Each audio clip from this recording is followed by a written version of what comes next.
for go alone, yeah. Sweet, sweet kiss, our liver. Now for go along. You take it from Peter today, Paul will take it from you tomorrow, mama. Sweet, sweet, living is sweet, oh, whether rich or poor. Why not pray for a long fellow? He can pray for a long life.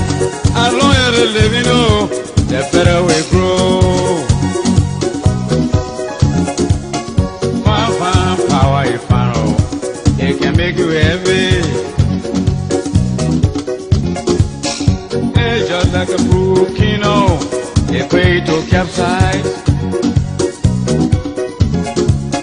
Sweet, sweet kiss our liver. Not for go alone. You must be can eat it, or a preacher can eat it. Kiss our liver, kiss our liver, oh, sweet kiss our liver. Not for go alone. You take it from Peter today, oh, Paul will take it from you tomorrow, mama. You take it from Mary today, oh, mother will take it from you tomorrow. Fine, oh, fine, in your favor. What people do to you, you got to cry. As I know for one person, oh, it's a matter of time. As time is a lesson, yeah, rather this I have. Sweet kiss our liver, not for go alone, mama. Human being can eat it, oh, the deer can eat it. Kiss our liver.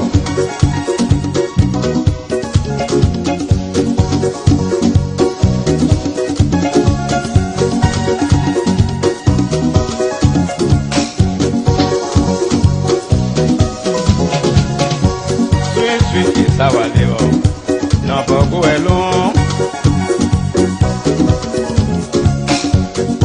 Human beings can eat it, or a creature eat it too. Sweet, sweet, living is sweet, oh, whether rich or poor. Why not pray for a long fellow? He can pray for long life. As long as they living, the better we grow. You take it from Mary today, oh, Mary will take it from you tomorrow, mama. Hey.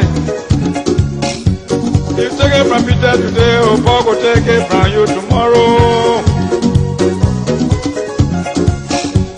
Fine, power is fine, oh, it can make you heavy. Looking like a crookie, no, a way to cap. After I had traveled, without contacting me, this Truth and Reconciliation Commission of Liberia published that I was invited but refused to appear at the public hearings in Monrovia. How the TRC determined I refused an invitation I never received is beyond me. The last time, Mr. Chairman, members of the Commission, fellow Liberians listening, the last time I checked the dictionary, the American Heritage Dictionary of the English language, the word refuse means to decline, to rebuff, to reject, spurn, and ignore.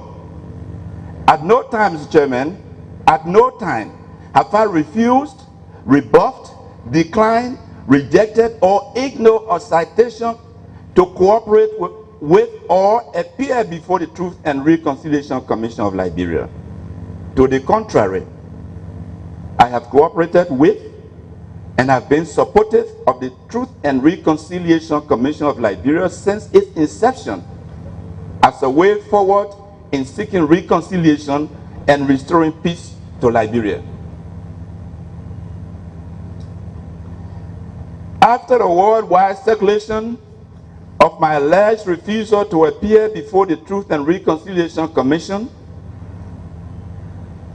as published in the December release from the Commission, December 2008 release, I received a letter dated January 8, 2009 from Nathaniel Kwabo with resident address 11442 Lockwood Drive, apartment 201, Silver Spring, Maryland, zip code 20904, USA. Mr. Kwabo signed the letter as TRC Executive Secretary. Members of the Commission, I received this letter on January 12, 2009. And for the record, I shall read Mr. Kwabo's letter. It's this. Dear Dr. Bowley, as part of its mandate to promote national peace, security, unity, and reconciliation following Liberia's long-running conflict, the Truth and Reconciliation Commission is required to adopt appropriate mechanisms and procedures to document the experiences of Liberians and address the various issues that caused the Liberian Civil War, amongst others. In recognition of this, the Commission is conducting investigation and research into allegations of domestic and international law violations from 1979 to 2003. TRC investigations and witnesses testimonies during its hearing have revealed allegations of gross human rights and international humanitarian law violations committed by the Liberia Peace Council, LPC, of which you were the leader. Specifically, testimonies and allegations speak of arson, rape, forced displacement, desecration of traditional sacred institutions, among others. Additionally, recent testimonies during the thematic hearings suggested that you may have some information pertaining to the detention and subsequent death of journalist Charles Bayon during the 1985 field coup attempt.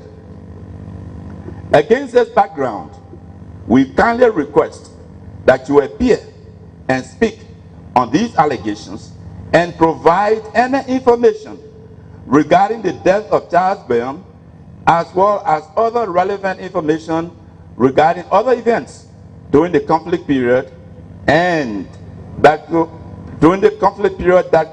assist the TRC in its inquiry process. This notice serves as a formal citation for you to appear at the public hearings at the Centennial Pavilion on February 5th, 2009 at 10 o'clock a.m. Thank you for your cooperation. Sincerely, Nathaniel Kwabo, Executive Secretary.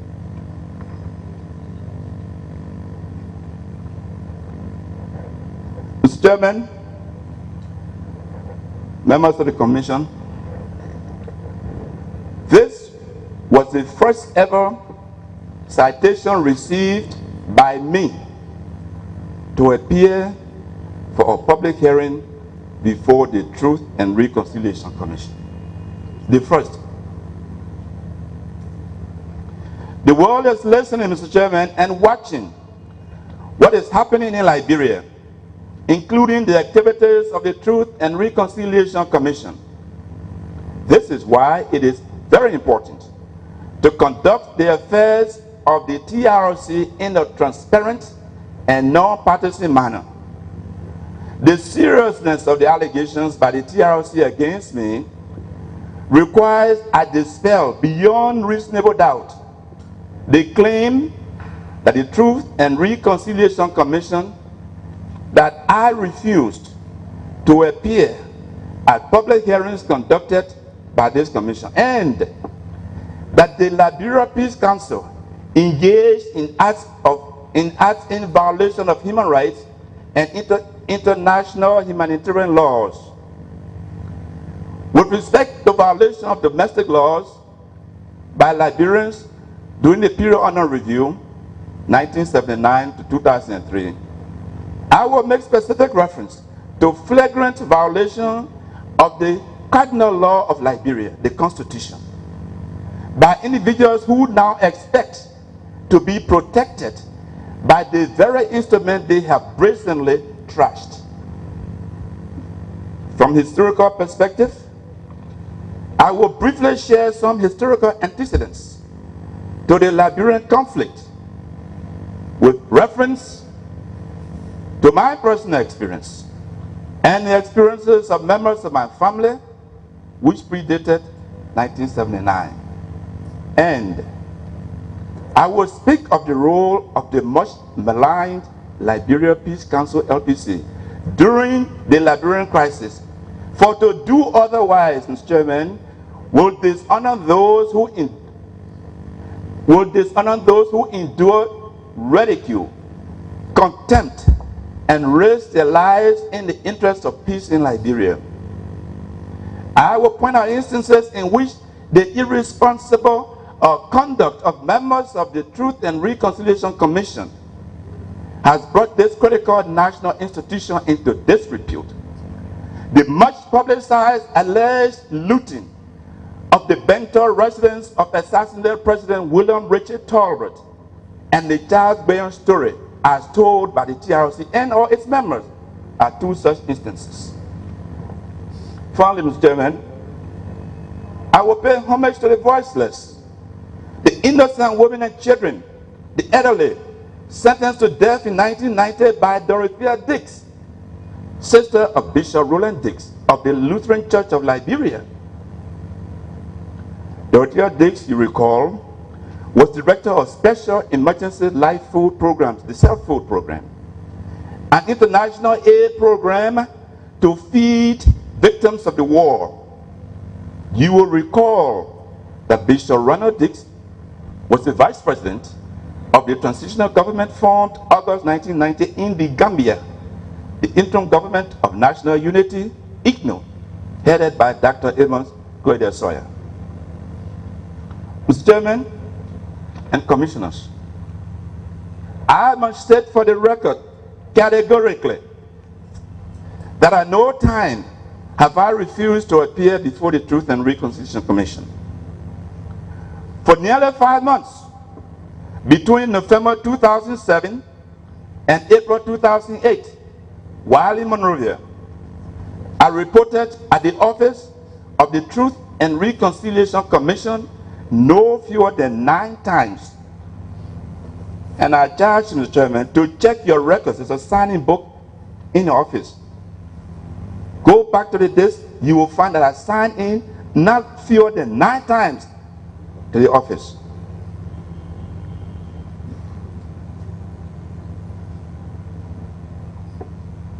My first meeting, excuse me, sir.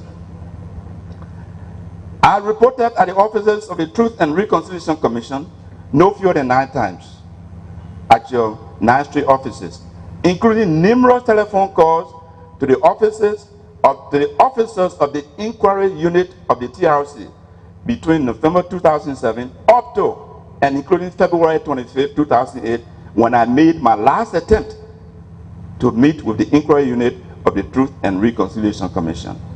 You see, Mr. Chairman, members of the Commission, I have to put all this into context. It's very important. Personally, my life is on the line. And this is probably the only opportunity that I have to let you know, to let the world know that I didn't do what you said I did. So please bear with me. My first meeting with Chairman Radio, a courtesy call at his 9th Street Sinker office, was in early July 2007, at which time I pledged my fullest cooperation with the Truth and Reconciliation Commission of Liberia and reminded Chairman Radio of the defaming statement and smear campaign against me by Ms. Jennifer Preston, Deputy Director for the Minnesota Advocates for Human Rights, America's partner or Americans partner of the Liberia Truth and Reconciliation Commission. During the November 17, 2006 radio program in Minneapolis, in the city of Minneapolis, the state of Minnesota, in the United States of America, with Chairman Verdier as guest on that program. I also informed Chairman Verdier that on December 13, 2006, I wrote a letter to the Minnesota Human Rights Group requesting that the lie told about me be corrected. That letter to this day remains unacknowledged. Neither has the group corrected the lies spread around the world about me. Prior to that meeting with Chairman Verdier, I met with Mr. Kofi Woods, Minister of Labor of the Republic of Liberia, who is or was a member at the time of the board of directors of this Minnesota human rights outfit. The purpose of my meeting with Mr. Woods was twofold. Firstly, to squelch rumors that he was involved with the smear campaign by this organization of my character. And secondly, to find an amicable solution to the lie this entity has disseminated around the globe about me, as it could negatively impact the work of the Truth and Reconciliation Commission of Liberia, a situation, regrettably, that has come to pass.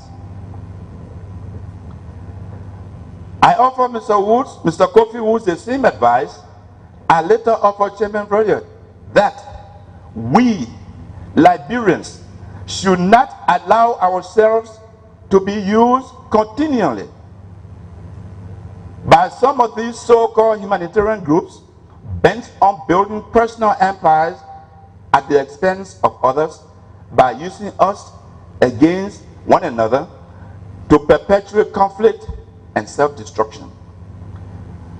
My intent for seeking a resolution of this issue was to maintain the integrity and credibility of the Truth and Reconciliation Commission of Liberia. Chairman Verdier assured me that, and I quote, since she, referring to Ms. Jennifer Preston, did not reply you, I will write her and she will have to reply me. I will get back to you when I hear from her, unquote. This was July 2007.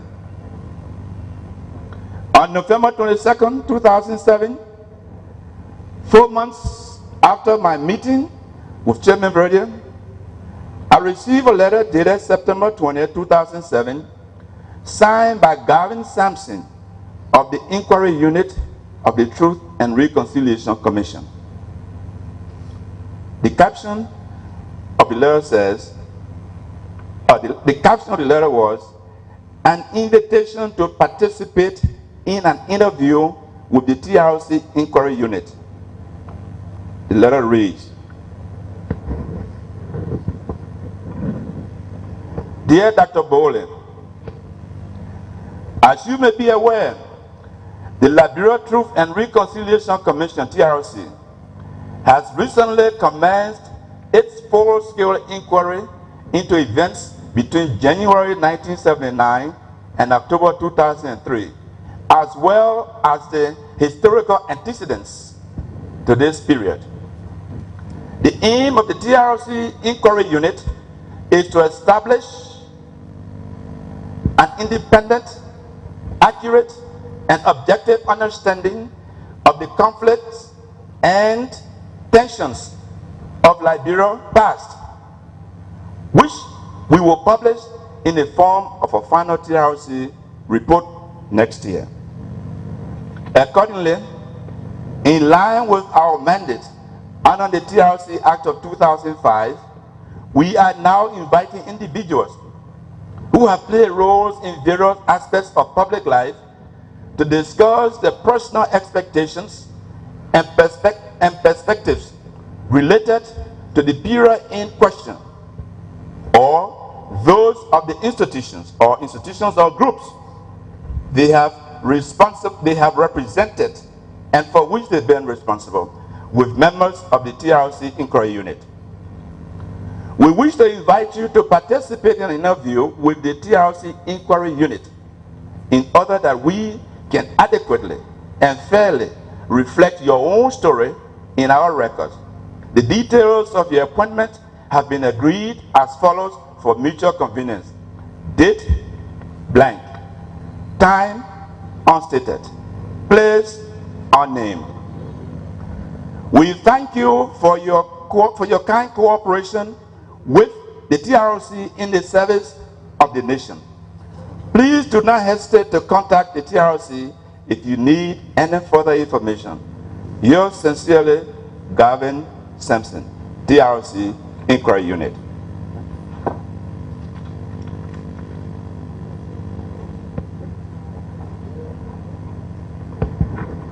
Upon receipt of this letter from the TRC Inquiry Unit, I wrote a letter to Chairman Vredier, dated 28 November 2007, not having heard from him since our July 2007 meeting, regarding my concern about the defaming, slanderous, and prejudicial remarks by the Minnesota Human Rights Group, which is the implementing partner of the Liberia TRC.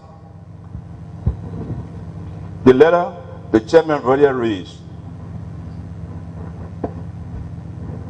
28 November 2007.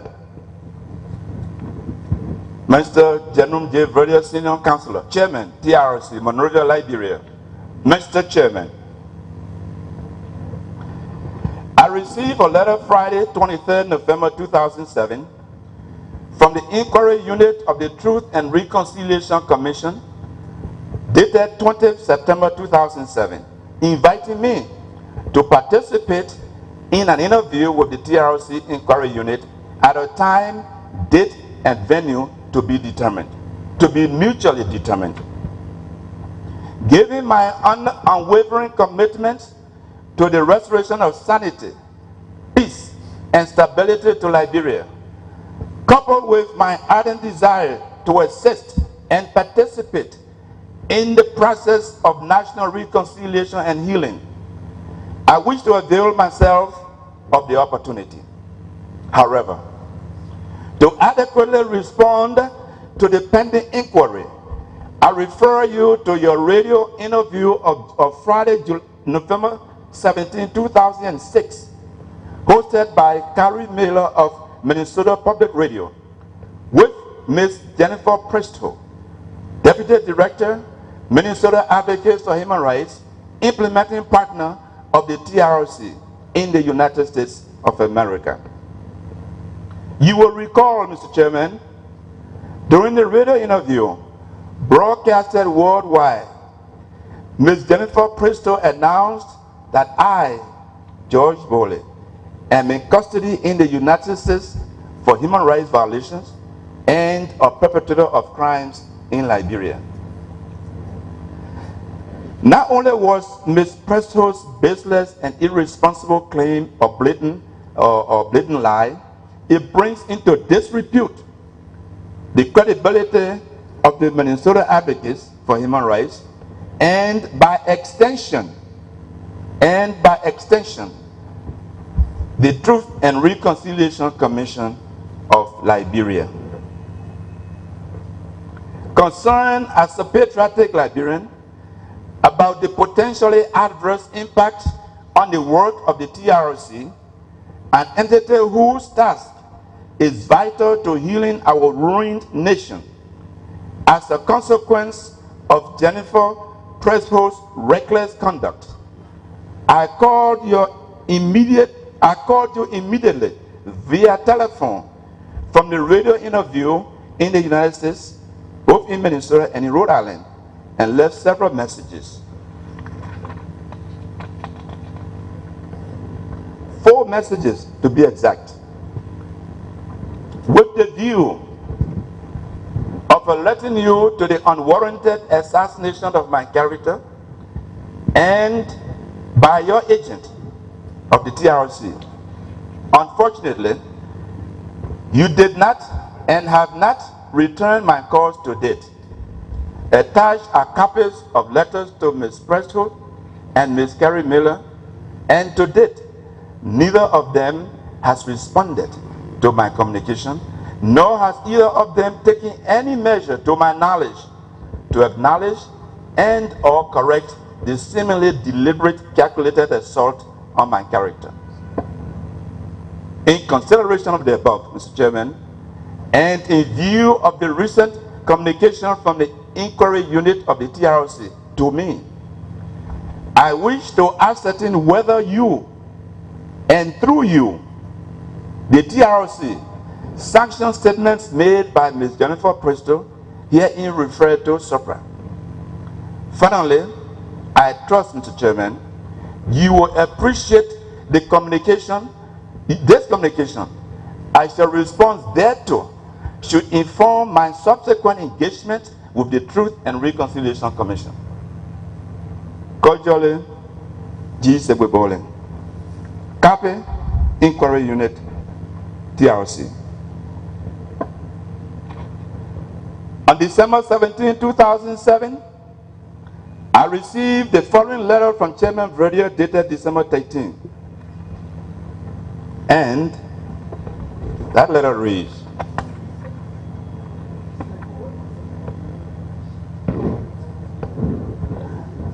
December 13, 2007. Dr. George S. Bole, dear sir,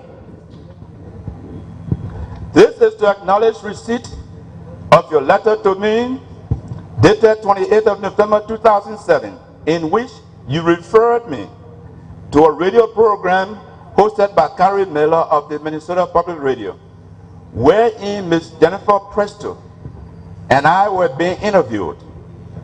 You stated in your communication that Ms. Presto announced on the program that you were in custody in the United States for human rights violations and a perpetrator of crimes in Liberia.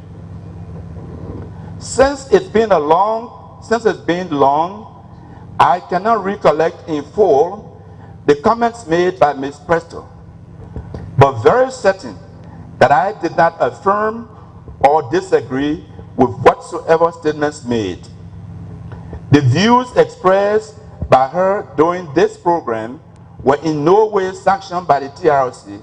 As to date, the TRC has no information, rather official or unofficial, of you being arrested or incarcerated for crimes against humanity being committed in Liberia. I once more acknowledge your communication and expressed support for the TRC process. It's important that all Liberians, irrespective of our diversities and political perspective, support the TRC process as a vehicle for lasting peace, security, justice, and reconciliation in Liberia. Because of the importance we attach to your inquiry, I will transmit these concerns to the Minnesota Advocate and solicit their response. It is our hope that this development will in no way dampen your support for the process, as well as the express resolve to work for national reconciliation in Liberia. Sincerely yours, Jerome J. Verdier Sr., Councilor, Chair.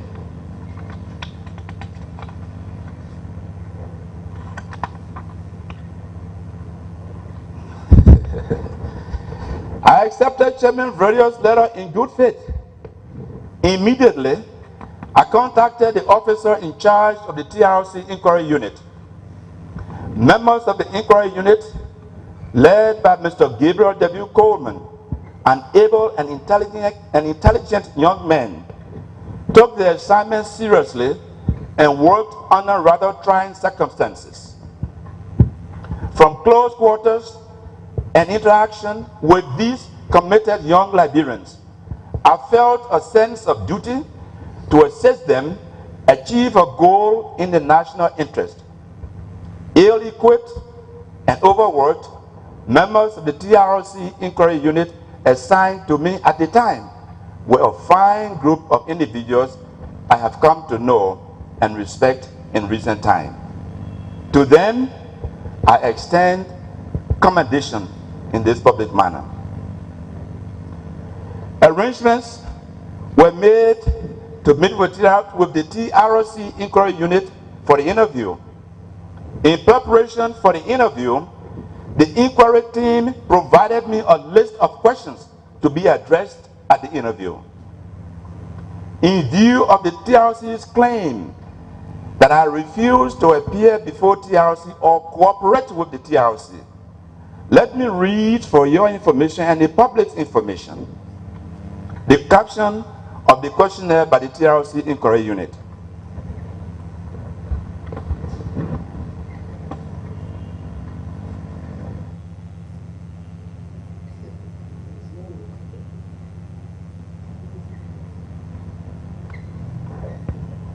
Questionnaire for Dr. George S. Bowley, leader of the defunct Liberia Peace Council LPC, for his cooperation,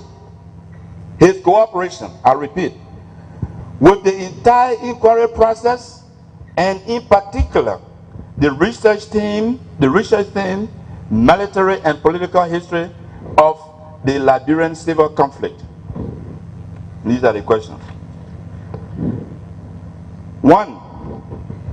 Please give information about yourself, your background, education, experience in government, including your experience in the Liberian civil conflict during 1979 to 2003.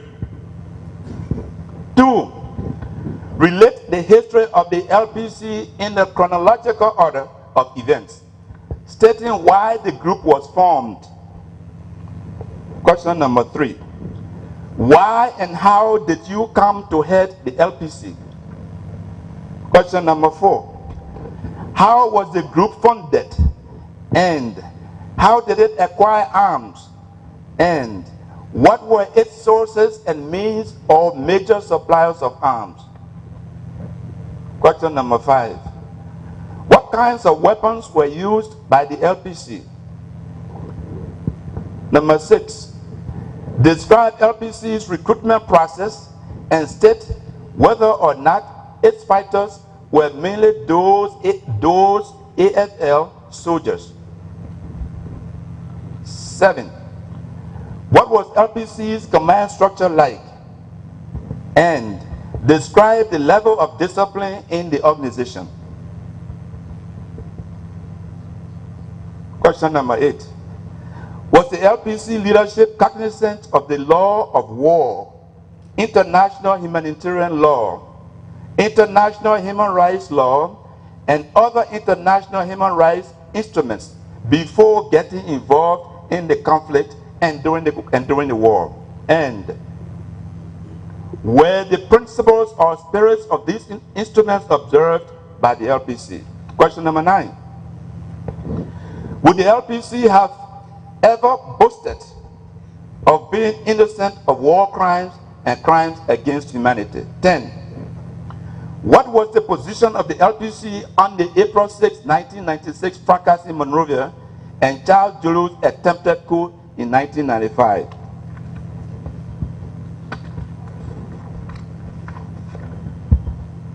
Okay. Question number 11. What would have been a better solution to Liberia's political problems than civil war? Now that Liberians have experienced war, how must they support future political, how must they approach future political crisis? Excuse me. Question number 12. How, in your opinion, did the war impact on the youth, women, and children of Liberia? And comment on the LPC's role regarding the use of child soldiers during the war. Question number 13. As leader of the now defunct LPC, do you have any regrets for your role in the war? Number 14. Why, in your opinion, did the conflict witness gross violations of human rights? 15. The Liberian civil crisis was not a conventional war. Civilians were killed in far greater number than combatants. What was the rationale for this action? Question number 16. What recommendations do you have for the A, government, B, TRC, C, former warlords, D, Liberian people, and E, international community, and F, civil society? Number 18. In your opinion, are you convinced that the various transitional administrations, including the one you were a member of, helped the conflict situation? How? Why not?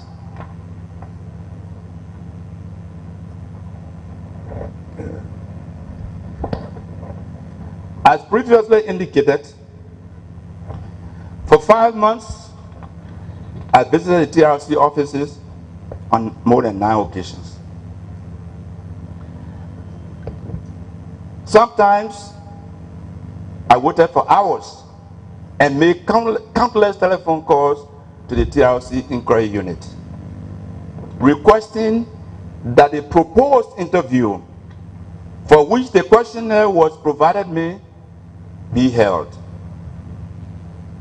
On each occasion, the inquiry unit team members were either out on various assignments outside of Monrovia, or logistical problems made it impractical to conduct the scheduled interview.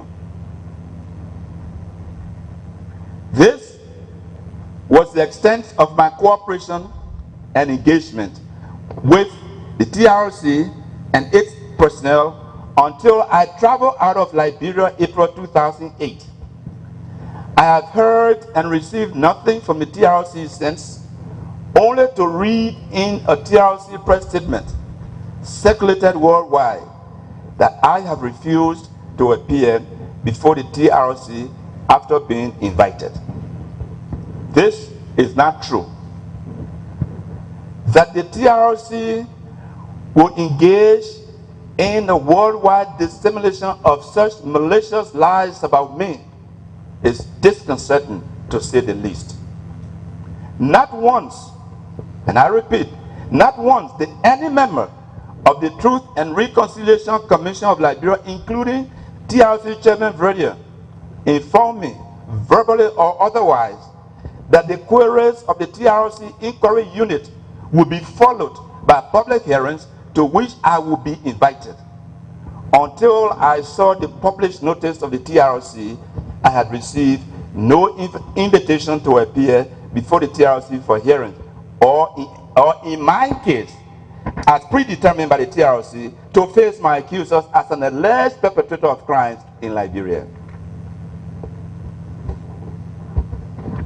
Mr. Nathaniel Kwabo's letter, which I've just read to you, members of the Commission's Chairman, dated January 8, 2009, is the first ever letter I received from the TRC inviting me for any hearing.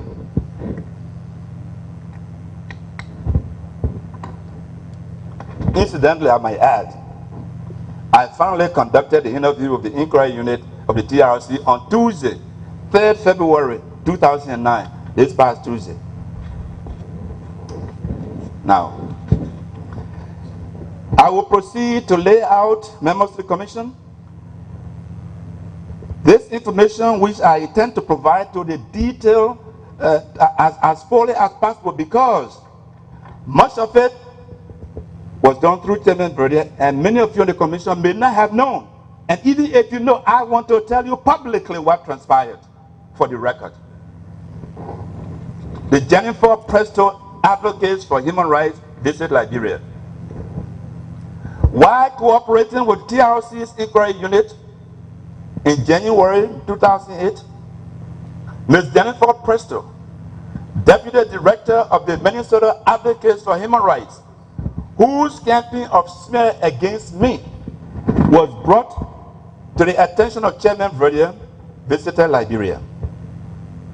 As I have not gotten a response from Chairman Jeroy as promised, I issued a press statement on 29 January 2008, raising questions about the neutrality and the role of the Minnesota Advocates for Human Rights, an organization that had made untruthful, defaming, and slanderous statements about me 3 months before it had an opportunity to take a single statement from Liberians in the diaspora and victims of alleged human rights violations in Liberia. Confronted by the press on 31st January 2008, in response to my press statement of 29 January 2008, Ms. Presto issued the following press statement. Quote, if there was anything that I said to my, quote, if there was anything that I said that may appear that the TRC is not neutral, I deeply regret that, and I apologize to the TRC and to Dr. Bowley if that impression was made. But that's all I can comment on at this time, because I hope to be meeting in person and discussing it with him. You know, Ms. Presley is a lawyer. These are the so-called brains they have in America. Smart young lady. Apparently the reference to meeting him is me. Also on Radio Veritas, the Catholic-owned radio station subsequently broadcast on its news program that Jennifer Presto of the Minnesota Human Rights Group admitted that she did not check her facts prior to her radio broadcast and that her statement about me were untrue. On Friday afternoon, February 1st, 2008, at about 1:25 p.m., I received a telephone call from TRC Chairman Jeroy requesting a meeting with Mrs. Priesthoope and me to discuss the slanderous statements made on Minnesota Public Radio 14 months earlier about me being in custody in the United States, along with Chucky Taylor, son of former Liberian President Charles Taylor, for human rights violation and crimes against humanity. Excuse me, that's all right. Who brought this water?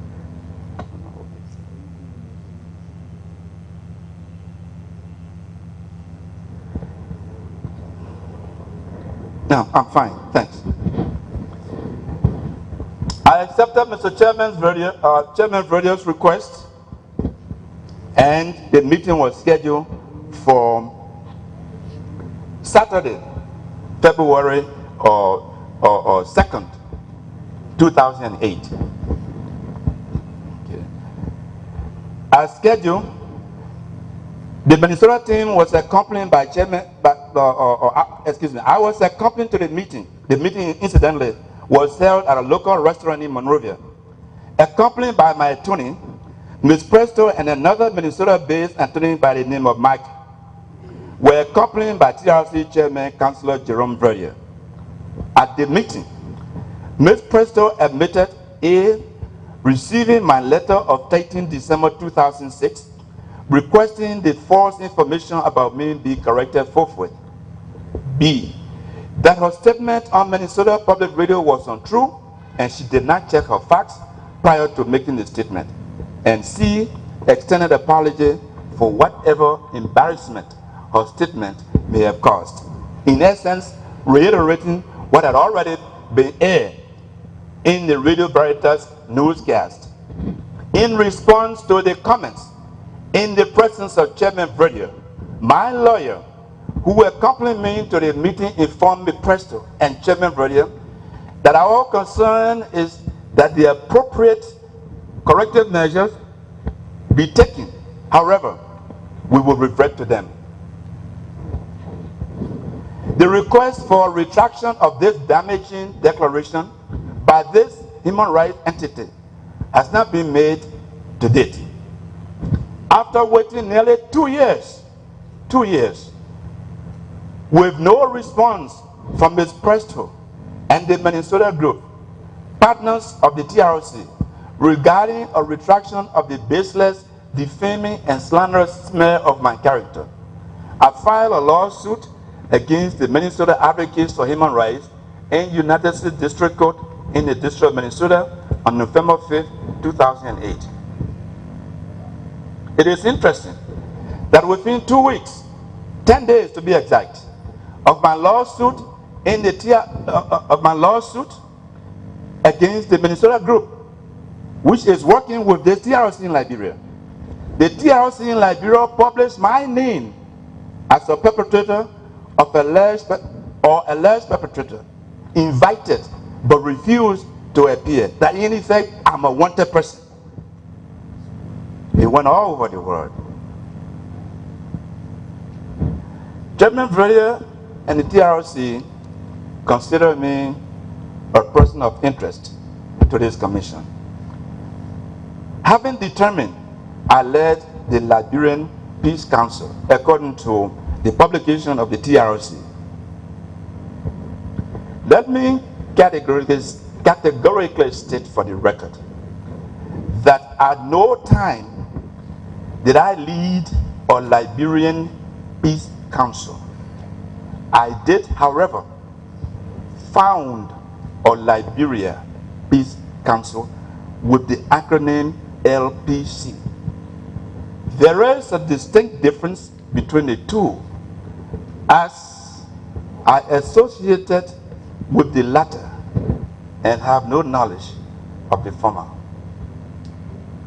I will inform of the role and objective of the Liberia Peace Council in the Liberian conflict later in this hearing. It is very important, very, very important, as I said earlier, that I set the record straight in view of the misguided public statements by the TRC regarding the LPC.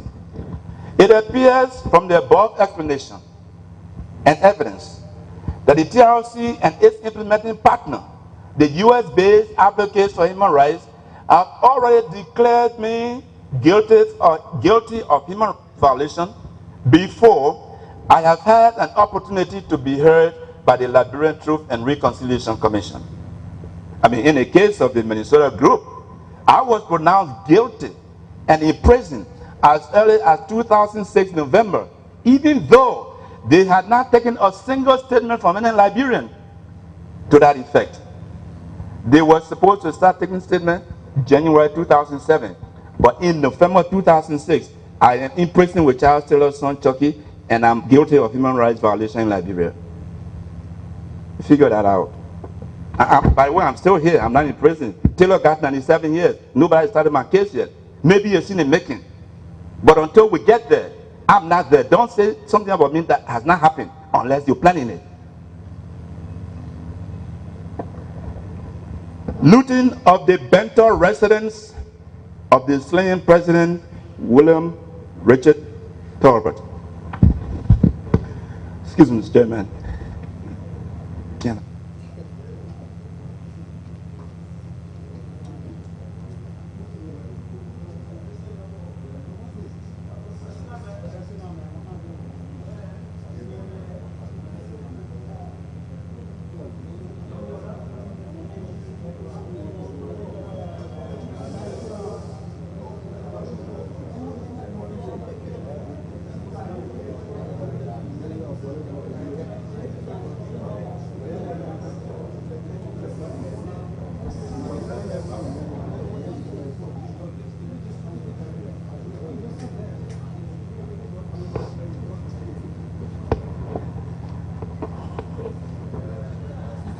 In addition to claims by the TRC accusing me of refusal to appear for public hearings, a claim I believe I have sufficiently dispelled, I will briefly dispel two other specific instances where the Truth and Reconciliation Commission of Liberia and its members as an institution have been most irresponsible by publishing innuendos and outright lies about me in the conduct of this important national task.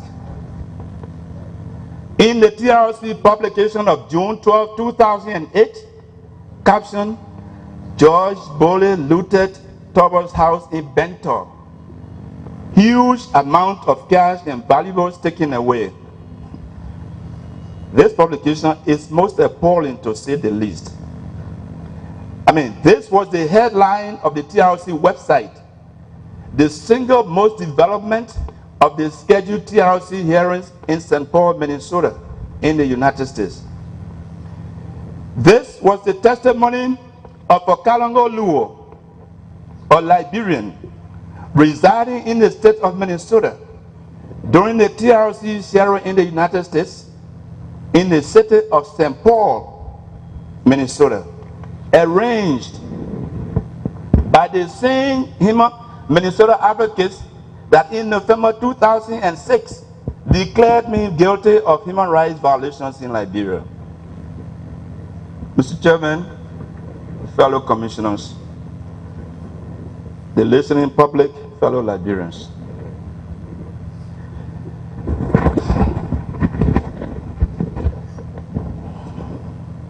As much as I would prefer not to dignify these lies with a comment, I have a responsibility, I feel a responsibility to provide my children, my family, associates, and the world truthful information about these lies circulated to tarnish my reputation. TRC witness Captain Samuel Kalongo Luo needs to be exposed for what he really is, and his role in the alleged looting of President Torbert's Bentor residence should be told.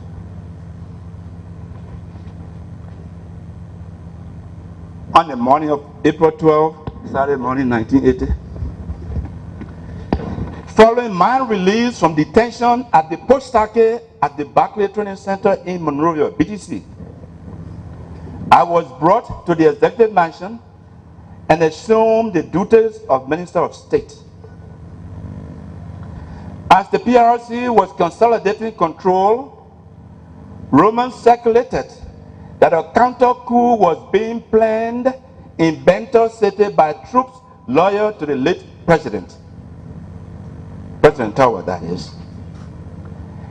At the same time, credible sources informed that a Major William Jabo of the Armed Forces of Liberia was also effecting a counter-coup. Based on available information and the credence attached to these information, these pieces of information, members of the PRC dispatched a team of soldiers to pursue Major William Jabo. Though I am not a professional soldier, I was instructed to proceed to Bentor City to check out rumors of counter-coup, to check out the rumors of the counter-coup, supposedly by troops loyal to the late President Torbert. About half a dozen soldiers were ordered to accompany me to Bentor. Captain Samuel Kalongo Luo was one of the soldiers ordered by PRC Commanding General Thomas Kuyongba to accompany me to Bentor City. Kalongo Luo, before the coup, was an officer in the Armed Forces of Liberia. Since the coup was a non-commissioned officer affair, NCO, Captain Kalongo Luo's lifeline was PRC General Thomas Kuyongba, a fellow tribesman from Nima County. The late David Q. Nimlin, also an officer in the AFL at the time of the coup, was designated by PRC Chairman Doe to accompany me to Bento. I suspected Kuyamba and Doe each had a reason for designating a representative each to accompany me to Bento City. Now, I know there's some smart people out there who are wondering why would a non-military person like George Bowley be dispatched to Bento, a potential war zone, on the day of the coup. Members of the TROC, Mr. Chairman, I will attempt to offer an explanation never before revealed. I was instructed to proceed to Bento to ensure the safety of two elders of the leadership of Grand Juda County about whom PRC Chairman Doe was concerned, namely Harry F. Nayo, Harry Faber Nayo, and Major Johnny Galley of the AFL. I knew both gentlemen. Mr. Nayo, a renowned educator in Zouadou, Grand Juda County, was at the time of the coup principal of the Bento City School System, while Major Johnny Galley, on the other hand, was commander of the Presidential Guard Unit of the Armed Forces of Liberia, assigned to Bento City, home of the slain president. I proceeded directly to Bento from the executive mansion, where we met a few NCOs of the AFL in a celebratory mood, and no sign of a counter coup. In Bento, I also found both Mr. Nayu and Major Galley in protective custody, detained by the NCOs but unharmed. I promptly ordered the release of both Mr. Nayu and Major Galley and arranged their transport to the relative safety of Monrovia. Touring the city of Bento, I observed the residence of the slain president was ransacked and vandalized.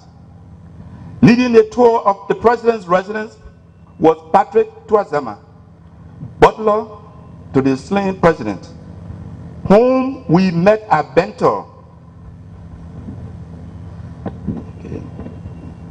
We had learned later on that the president had planned a trip out of the country.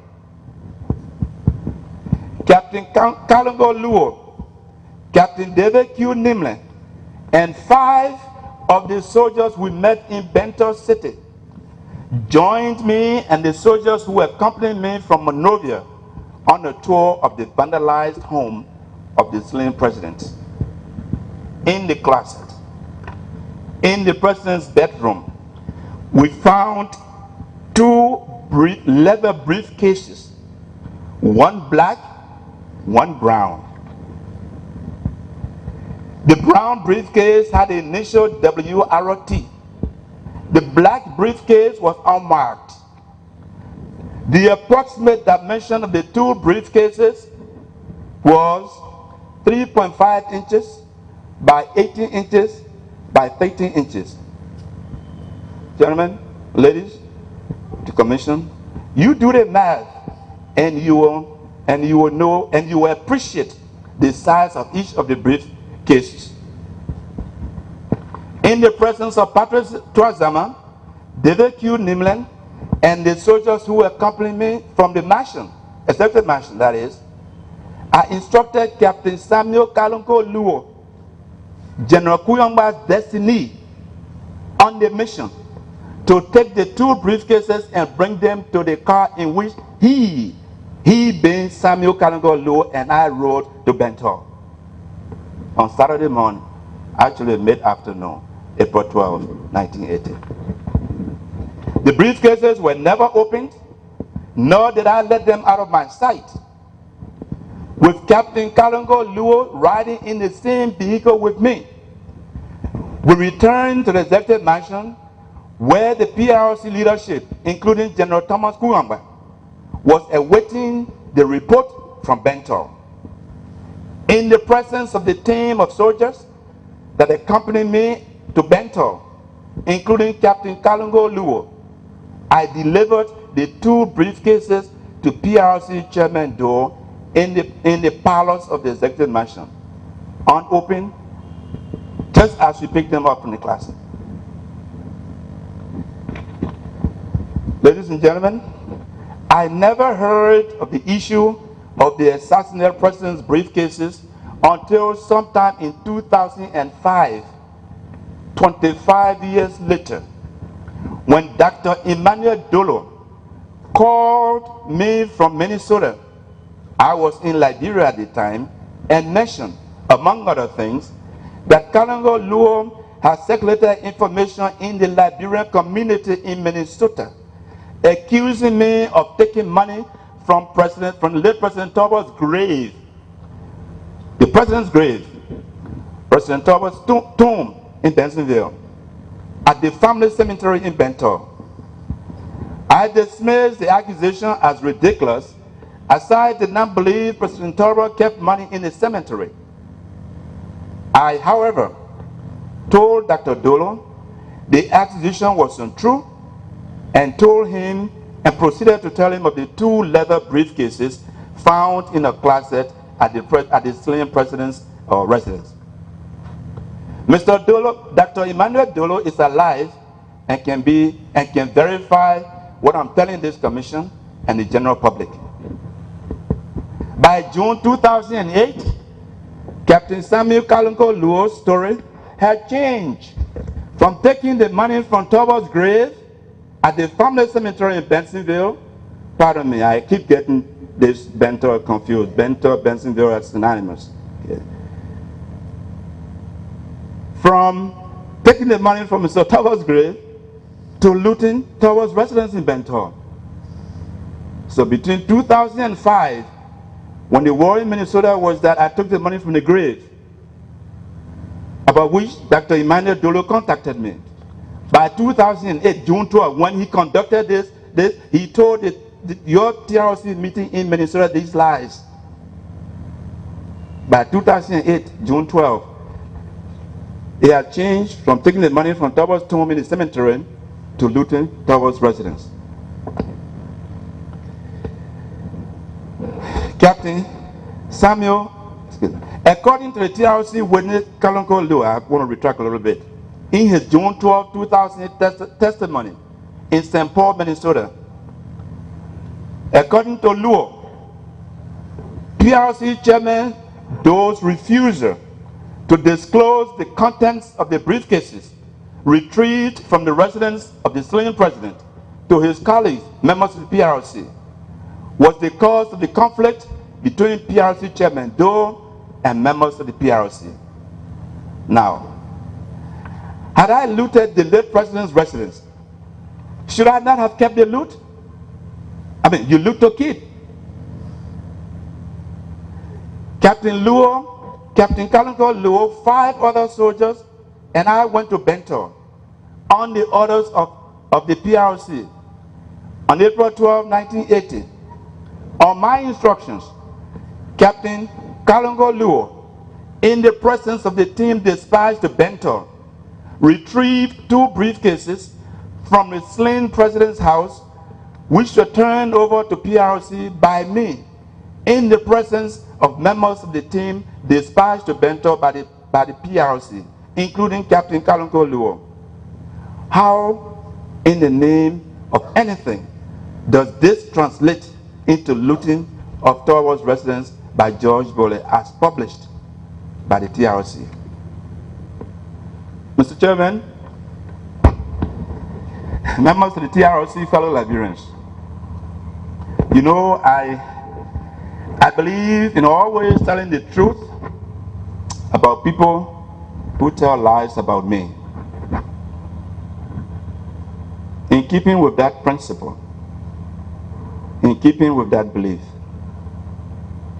I want to share with you some facts about your TRC witness, Samuel Kalungo Luo.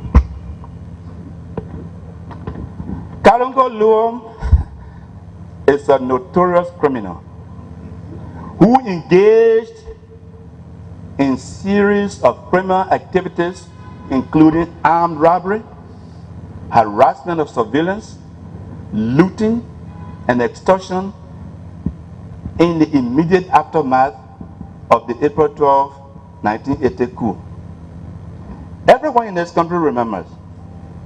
In the immediate aftermath of the military coup of 1980, criminals, sometimes posing as AFL soldiers, were going around extorting money from peaceful citizens and evicting citizens and residents from their lawfully acquired properties and homes.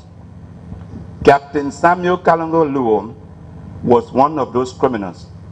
He, however, regrettably, was an AFL soldier. One specific occasion in the immediate aftermath of the coup, on one specific occasion in the immediate aftermath of the coup, Captain Samuel Kalongo Luo led a band of criminals to the home of Mrs. Clavinor Parker at about 2 a.m. in the morning to evict her from her home. Dr. Peter Naigao, a respected colleague, summoned me that early morning to assist Mrs. Parker. I met Kalongo Luo at Mrs. Parker's residence and ordered his detention at the Barclay Training Center, BTC. Of course, AFL Commanding General Thomas Kuyamba and Colonel John Noah, both of whom were Captain Kalongo Luo's lifeline, always found a reason to release this menace from detention. Mrs. Clavinor Parker, I understand, might not have known Captain Luo, Kalongo Luo, but she and Dr. Niger, I believe, are still alive and can be contacted to verify the testament I make here today.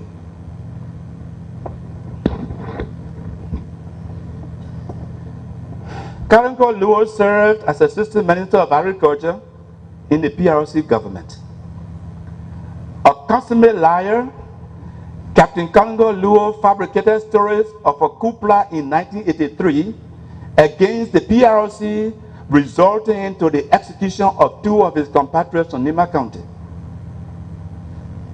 Though many people have short memory and others have no memory at all, there are people alive today who remember Kalongo Luo's confession of the fabricated coup plot on national television.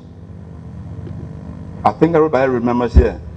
Back in 83, Kalongo Luo became so notorious. Whenever anyone is making a statement that even approximates not being true, we all remember the lecturer used to say, "Talk a Kalongo Luo, explain the Kalongo Luo." That was a refrain. And that means, tell me the lie. The people living today who remember that.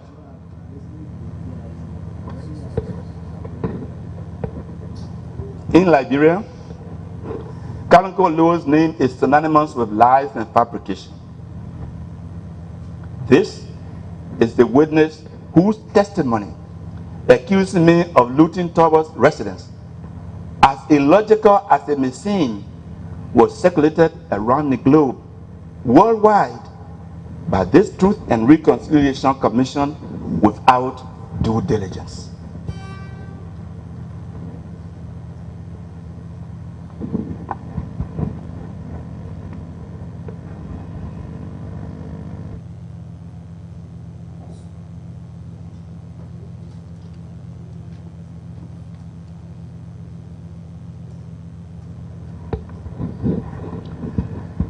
Charles Bayon incident. The death of Charles Bayon is another instance where a member of the TROC provided some misleading information. And all I can say about that, members of the TROC, is just to correct it right now, for the record. You know, sometimes in life there are things you prefer not to talk about. In life, there are things you prefer not to bring up to hurt people's feelings. Okay.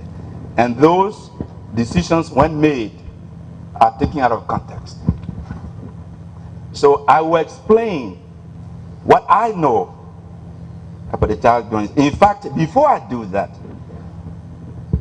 not only was it mentioned in the letter to me from Mr. Kwabo, there was a press release issued, perhaps a press conference given by the distinguished member of the council, the commission, Mrs. Pearl Bull, where she allegedly narrated what she thought was her memory of the Charles Brown incident. Members of the commission, I'd like to set the record straight. Before I do that, let me refresh your memory on what is attributed to Commissioner Bull from the TRC publications. Commissioner Pearl Bull also narrated that the Charles Brown story, according to what she could remember. Brown did not see President Doe because Brown did see President Doe because former Foreign Minister Dr. T. Ernest Eastman saw Brown in handcuffs. Brown pleaded with Eastman to plead with Doe on his behalf, but Eastman did not do so. After Eastman left, Charles was called in to see Doe, and several calls were made to George Boley, who was close to the president and had a baby by Brown's sister. But he did not come, but kept saying all was okay to the Brown sisters. Excuse me. But after Brown was killed and Boley was asked, he said, and I quote, "The killing of Charles Brown was part of the revolution." I want Boley to substantiate this if he comes before this TRC, because we have written him.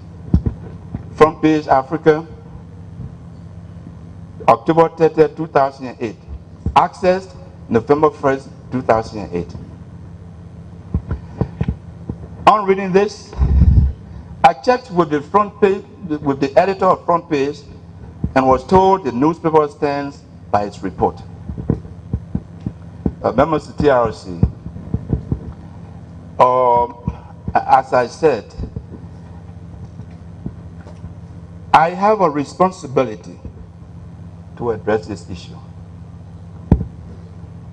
I would like to clear for the record, maybe provide the information that the Honorable Commissioner might not have had when she had this press interview, which also circulated all around the world. Oh yeah, it's true. Charles Brown's sister has a baby for me. I mean, can you imagine? And I'm saying that his death was part of the revolution. Amen. Even a heartless person, I don't think would have done that. But for the record, let me set the record straight. And what I'm going to try to do is to tell you what I did do about the Charles Brown incident. When I did it, when I heard about Charles' death, and how I heard about it, for the record. On Tuesday, November 12, 1985, after the Kuyongba-led invasion was repelled, I was driving towards Sinker in a red Toyota Jeep. The shooting had subsided in my neighborhood, the ELW area, where the fighting had been intense at the government-owned ELBC radio station in Painesville. Approaching the Congo Town Police Depot, across from the old German embassy in Sinker, I saw sitting on the ground on the sidewalk of Tubman Boulevard someone whom I recognized as Charles Brown and another employee of ELBC. The two were guarded by 3 AFL soldiers.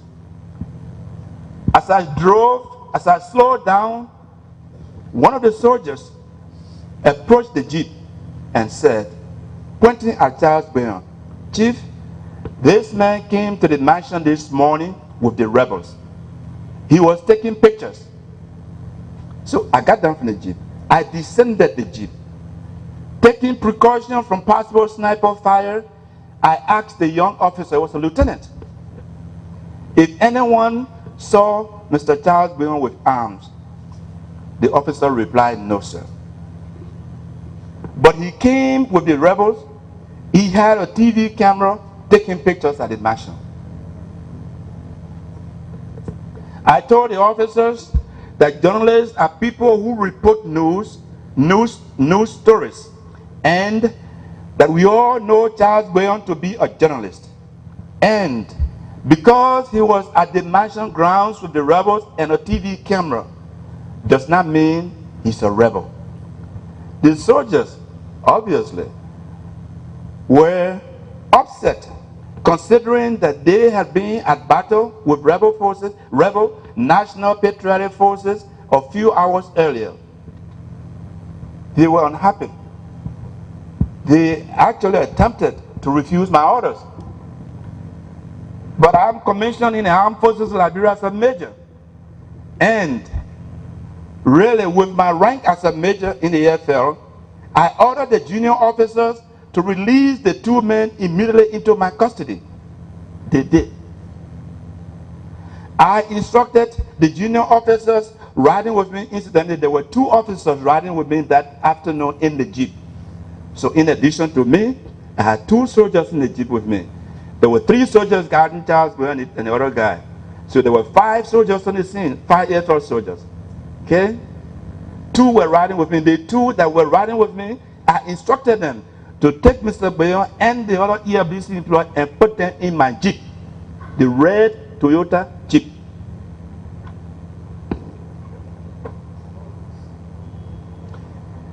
In the wake of the uncertainty in Liberia, in Monrovia, I drove towards central Monrovia and drove both Charles Boyon and the other ELBC employees to their respective homes.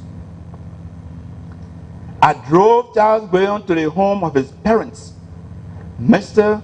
and Mrs. Lawrence Boyon, Omer Lawrence Boyon and Mrs. L.V. Boyon, in Saytown, across the bridge on Bushra Island.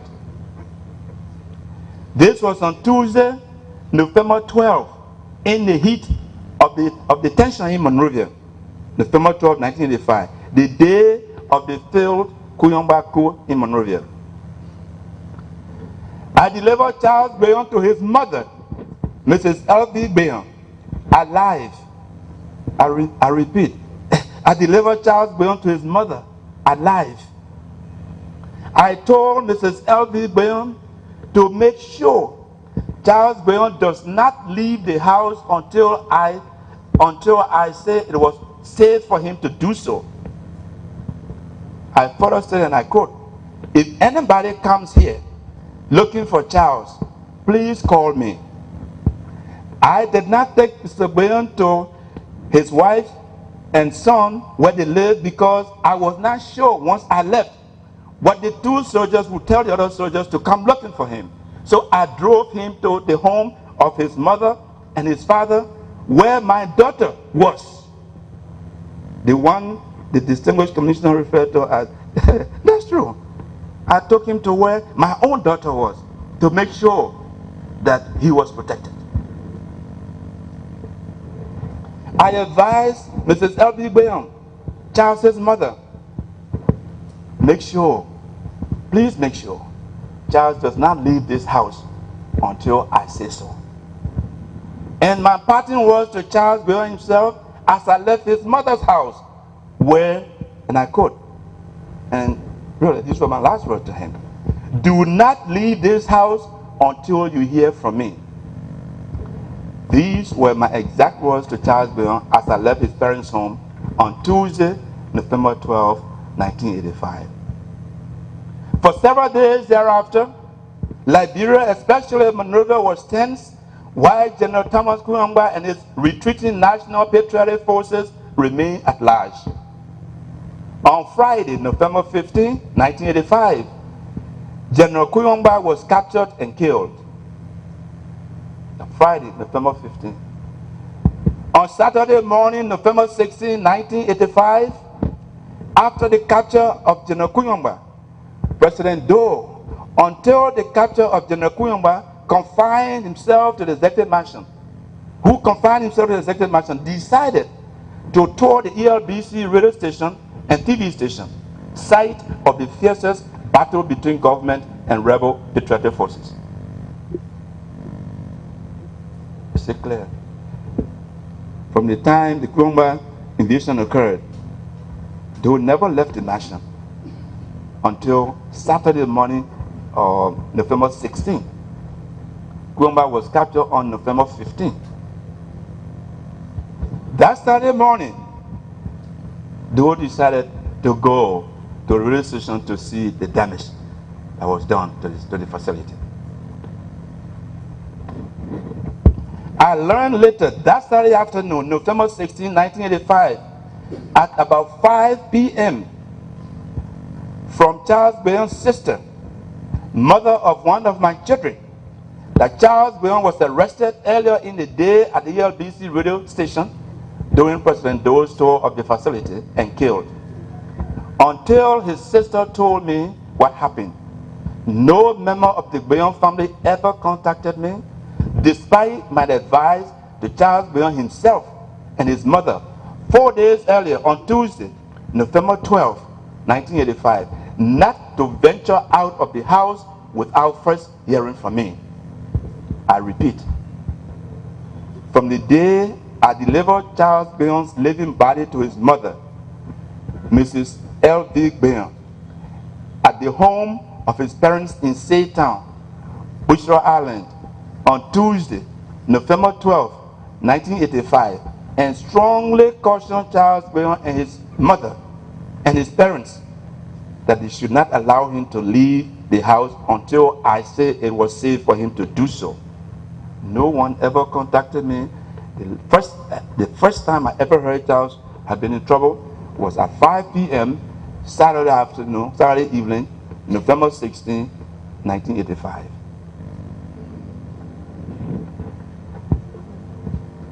Mr. Chairman, members of the TRC, as I said, I wanted to make this explanation. It's very important. You know, when there's commission that people consider all around the world, whatever they say, people believe you. I mean, amen. When you say the type of thing that I believe the commissioner said inadvertently, it needs to be corrected. Because, you know, maybe you're misinformed. You know, rumors circulate. And I think you should be guided. You know, be certain of your facts. I don't want to say this TRC is setting me up, but you know, it just seems that way to me. How could I have said the things attributed to me? But I guess, and I will dismiss that as just misinformation. I've given you my side of this story, and for the record, I will now move on. There's several other instances that I could go, but you know, in the interest of time, and as I said, bear with me. My life is on the line here. This is my last opportunity to let you know, irrespective of what you decide, what the truths are, what the truth is. Because in the end, truth crushed to the ground shall rise. Historical antecedents. I understand and appreciate the need to request Liberians to review the state of the Liberian state with reference to events between 1979 through 2003. The ills and challenges of Liberia are as old as this country. A distressfully ill-conceived nation, Liberia's seemingly incurable illnesses predate 1979. The culture of injustice, dishonesty, ignorance, lies, reckless and deliberate dissemination of unsubstantiated rumors, innuendos, petty gossips, and jealousies are all ills symptomatic of a terminally ill society. A number of persons who have appeared before the TRC, including Liberians and non-Liberians, suggested, based on their knowledge of events in Liberia, that Liberia is terminally ill, perhaps beyond recuperation. Others have suggested, a dismantling of the Liberian state, perhaps metaphorically. These observations should be a wake-up call to all in this day and age, for the telling signs of doom have long been posted by both Liberians and non-Liberians. As a child and young man and young adolescent, growing up in rural Liberia, I had the privilege of being raised, taught, and trained by my paternal grandfather, Chief Bole. Grandpa Bole actually had no formal education, but his knowledge of events in this Liberia was remarkable. My grandfather provided me information about events which impacted our family and other families in so profound a manner that as I grew up and learned more about Liberia, I found that the incidents and situations of which my grandfather told me affected not just our family. These events affected the entire country. Incidents and situations we would today describe as historical antecedents of our national ill. Chief Bole, as Grandpa was affectionately called, told me of a brother, my granduncle, traveling in the interior of Maryland County, down the coast they call it in those days, in southeastern Liberia, who was kidnapped and forcibly shipped to Finanopo, present-day Equatorial Guinea, a Spanish cocoa plantation island off the Atlantic coast.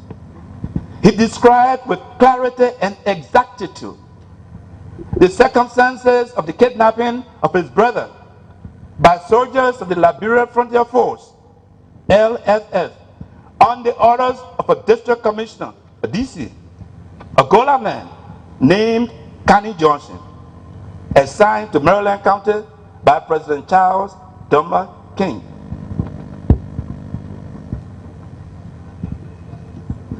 The forced labor recruitment and shipment into slavery of the native population of Liberia as late as the 1930s by the government of Liberia during the administration of President Charles Dumba Burgess King is common knowledge. President King and his Vice President Yancey were forced to resign in 1930 over the issue of slavery in Liberia and the forced recruitment and shipment of Liberians as laborers to Finanopo and other parts of the world.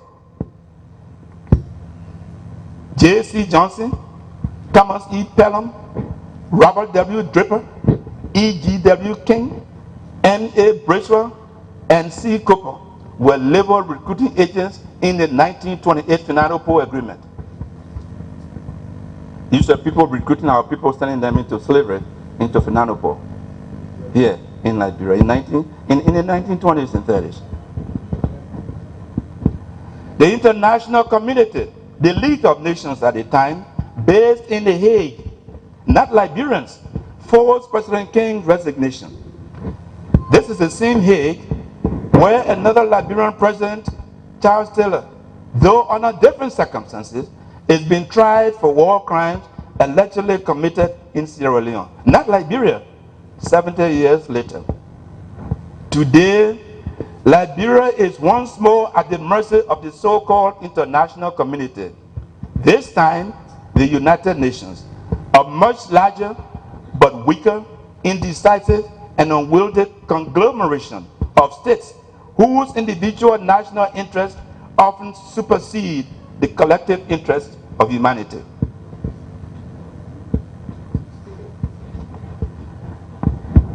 District Commissioner Connie Johnson, my grandfather remembered, was a good man who initially told the chiefs and elders of the towns and villages in the interior to refuse the government's demand to send their young people to Finanopo into slavery, into forced labor.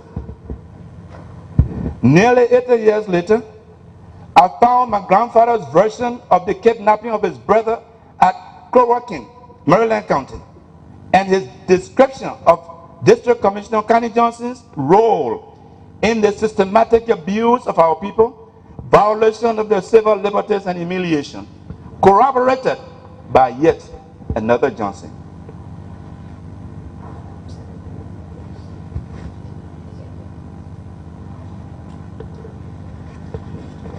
Charles Spurgeon Johnson, an American, appointed by United States President Herbert Hoover to represent the government of the United States of America on the International Commission of Inquiry into the existence of slavery and forced labor in the Republic of Liberia.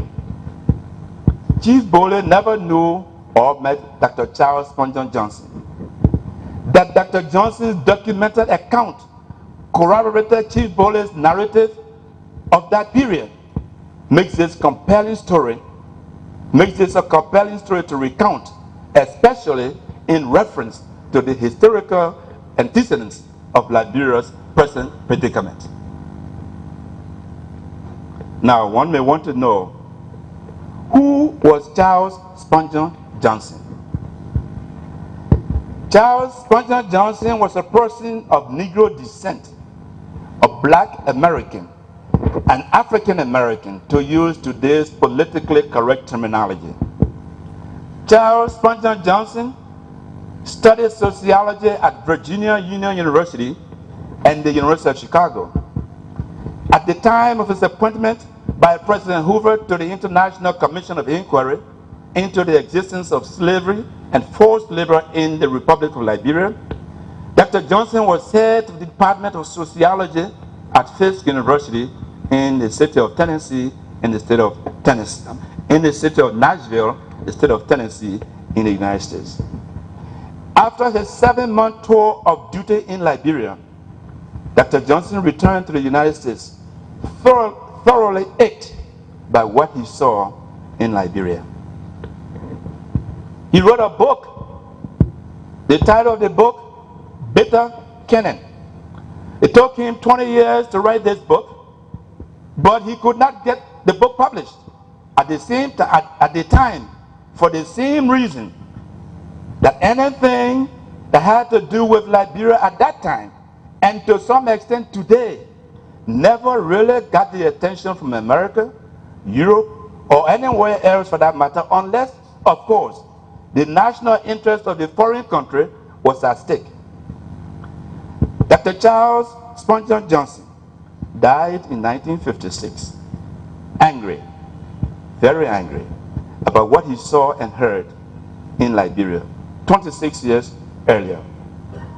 In 1987, nearly 40 years after Bitter Cannon was written, and 31 years after his death, Dr. Johnson's book was finally published. In the preface to Bitter Cannon, John H. Stanfield II wrote of Dr. Charles Spurgeon Johnson, quotation, when Commissioner Johnson returned to the United States from his 7-month-long assignment in Liberia, which lasted from March to September 1930, he was deeply disturbed. He was thoroughly disgusted with what he saw and heard in what was supposed to be the Canaan land of the black presence on planet Earth, the prime model bastion of black self-rule. Johnson was appalled at how the Liberian elite, the American Liberians, who were descendants of Afro-Americans who immigrated from a white America, exploited, generally mistreated the native population.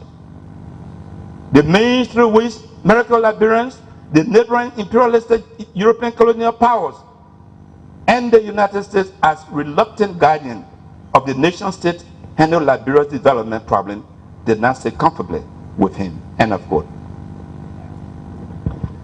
Dr. Johnson meticulously recorded accounts of the events of this dark period in Liberia's history.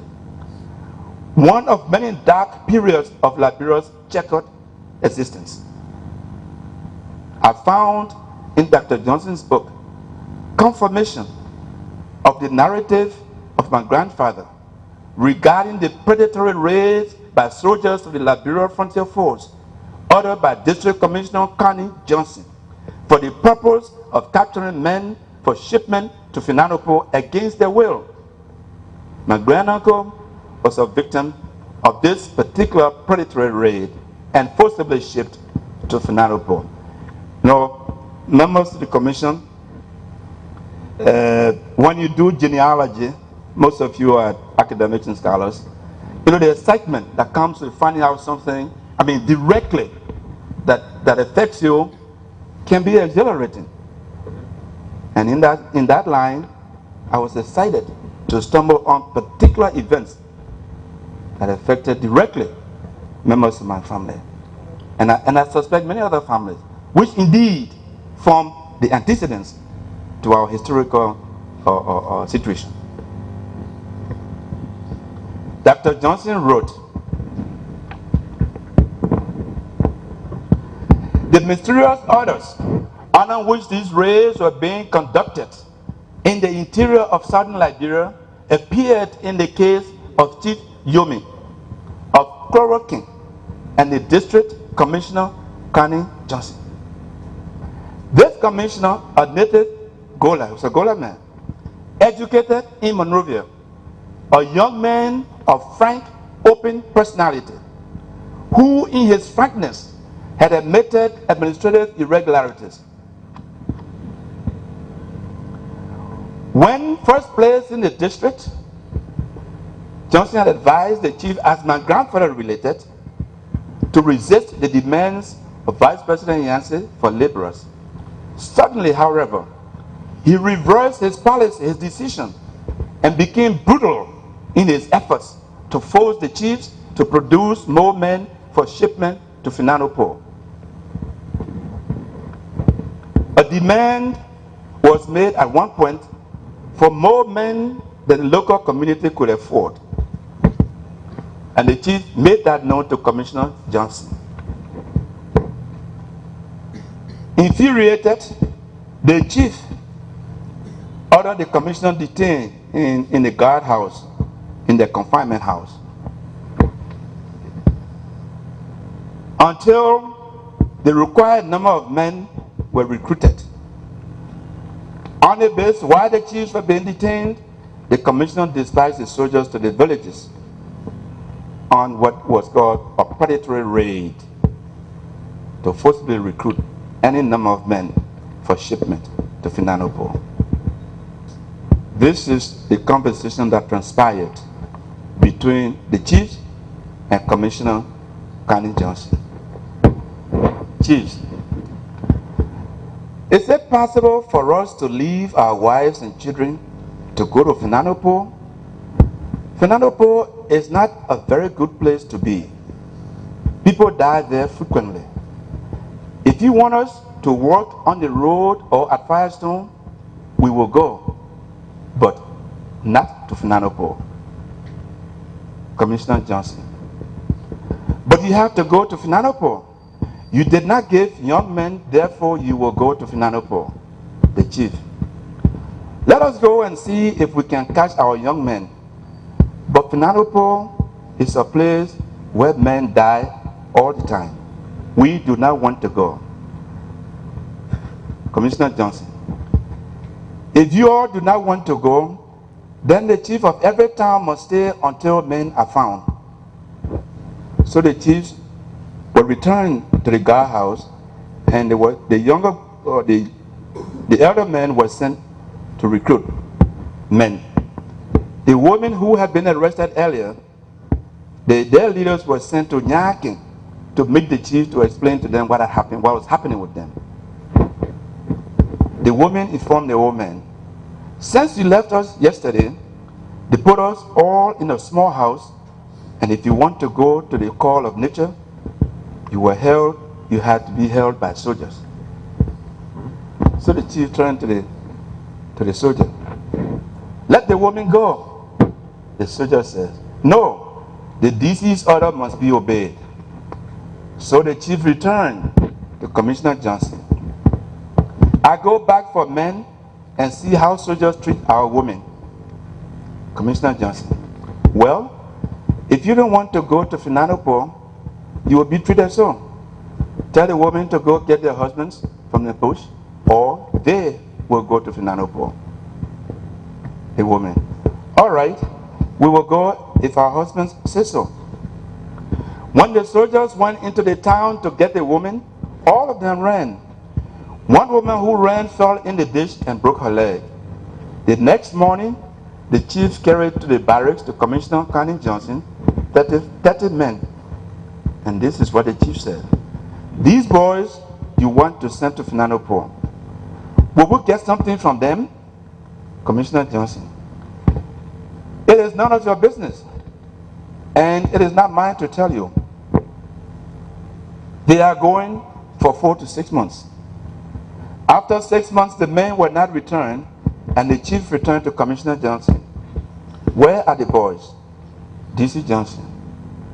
I will write Yancey, and what he says, I will tell you.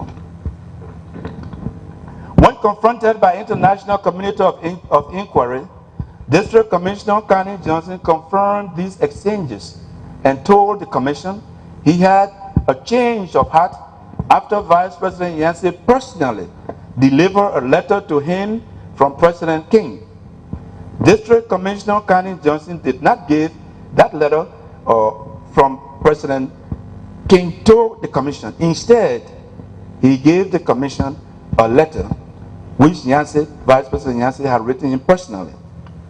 And the letter reads, "This letter comes to advise you that I arrived in Cape Palmas on last week Wednesday, and in leaving Monrovia, the President handed me a letter bearing your address, and of which he asked me to tender you in person and not by proxy.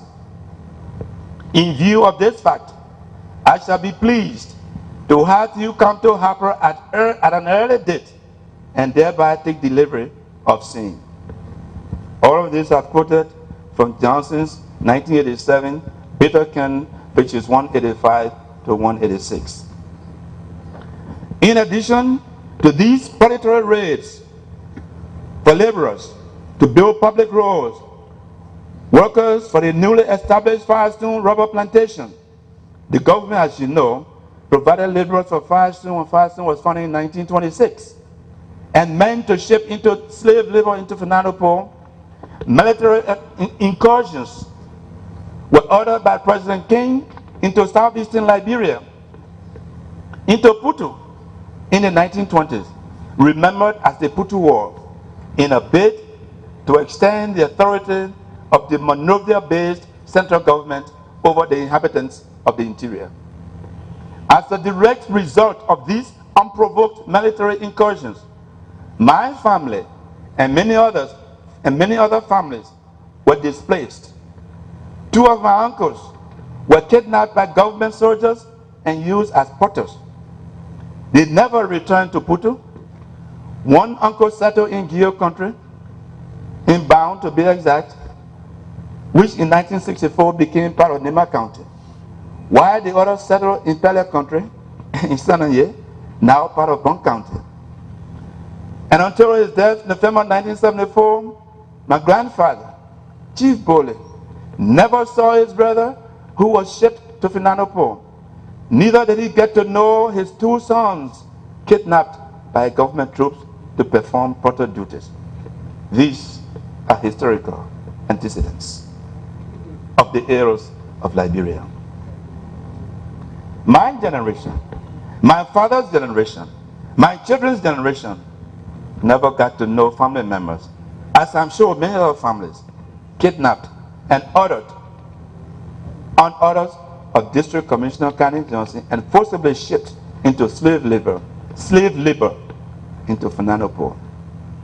In this revelation, as a matter of fact, it's not about guilt tripping. It is not about seeking sympathy from anyone, nor is it about sidestepping the issues at hand. Indeed, this is the issue at hand. It is this type of conduct that is responsible for the issue at hand. This revelation is about reality check in Liberia. These are things that happened in Liberia that affected real people, some of whom are still around today, people whose offspring are alive and are living with the consequences of the inhumane treatment meted out to their parents and relatives by public officials. This revelation is about the true historical antecedents of our dangerously ill nation. There are many families in Liberia with similar experiences or worse. Today, members of the TRC, fellow Liberians, we have a very unique opportunity, given the benefit of hindsight, for the offsprings of the oppressors, the self-styled elite of the Liberian society, the so-called American Liberians, and oppressed, the so-called indigenous or country people, the Congo-country divide, for lack of a better phrase, to bridge the divide, rebuild a nation, vibrant and inclusive society. Today, for example, Mrs.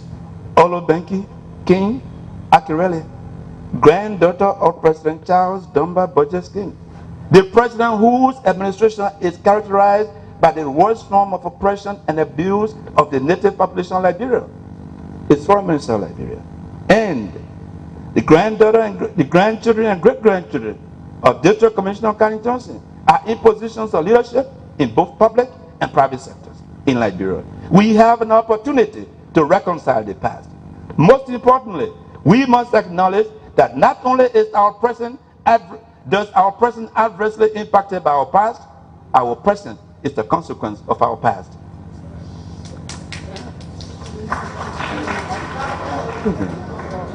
Please. 1979. Just before you continue, Mr. Witness, please, I beg your indulgence to just. Ladies and gentlemen,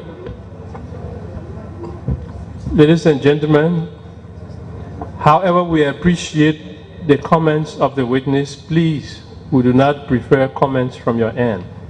No jeering, no booing, and no cheering. Please. Please continue, sir. Thank you. Pre-1979 warnings.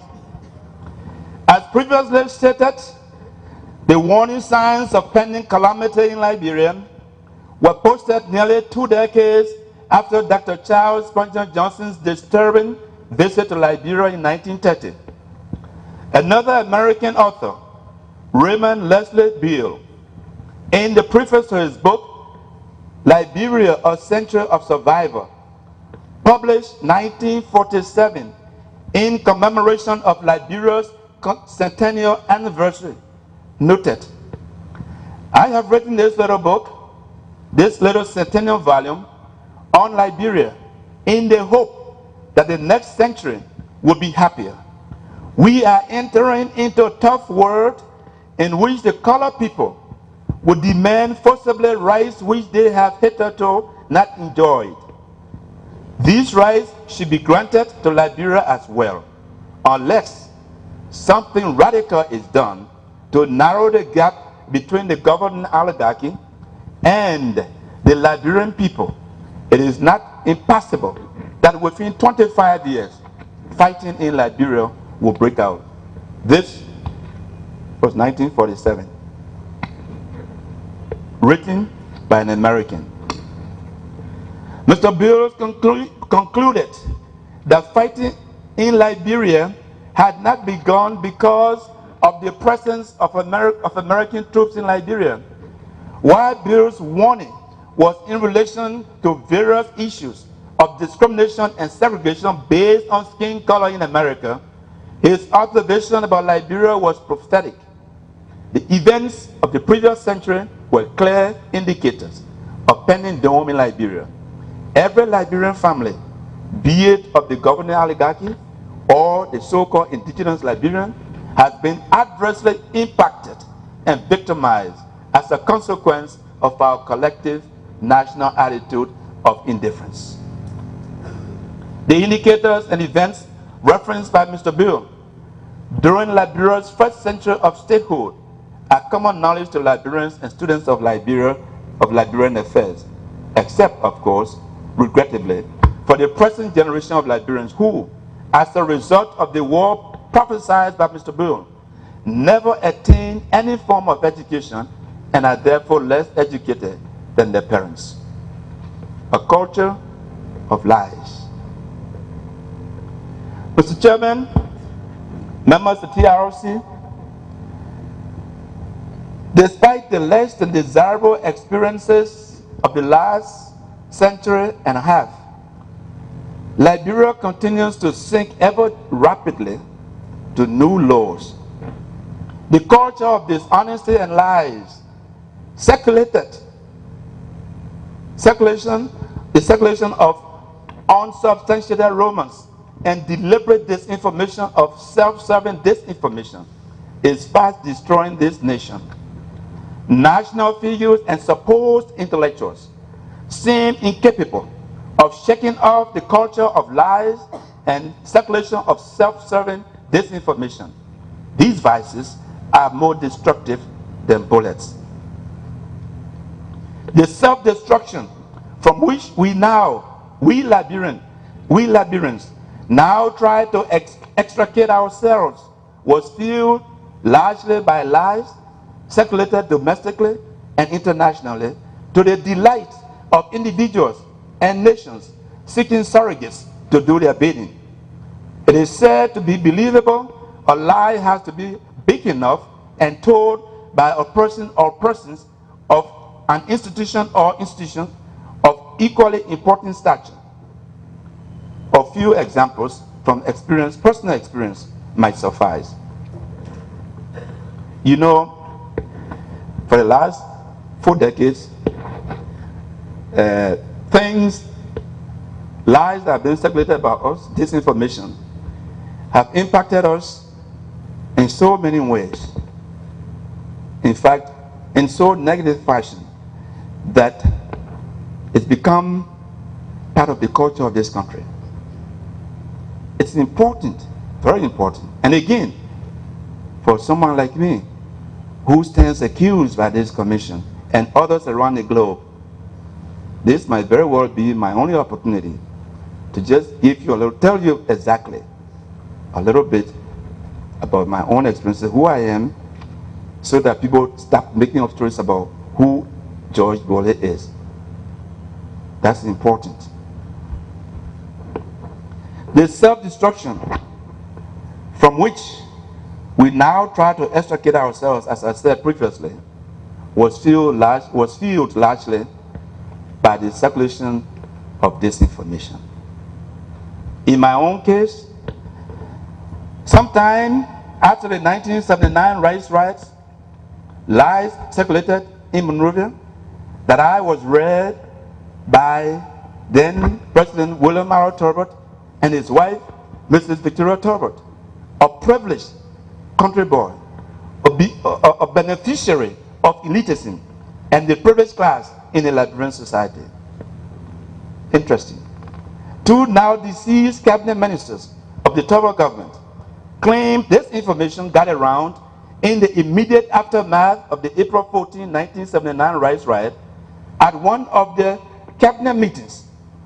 Not only did I discount the expression, I assured the curious ministers there was not an iota of truth to this fabrication, and that perhaps the purveyor of this slander could only be indulging in self-adulation.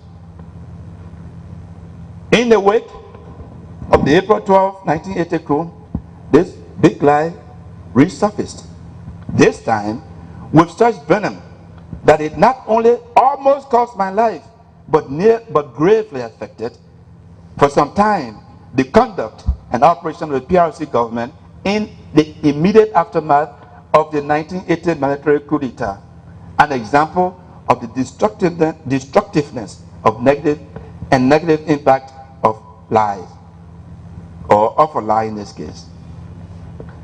Almost 3 decades later, to my greatest astonishment, I will read in a book titled, Lifted Up, the Victoria Turbot Story, written by Victoria Anna David Turbot, in which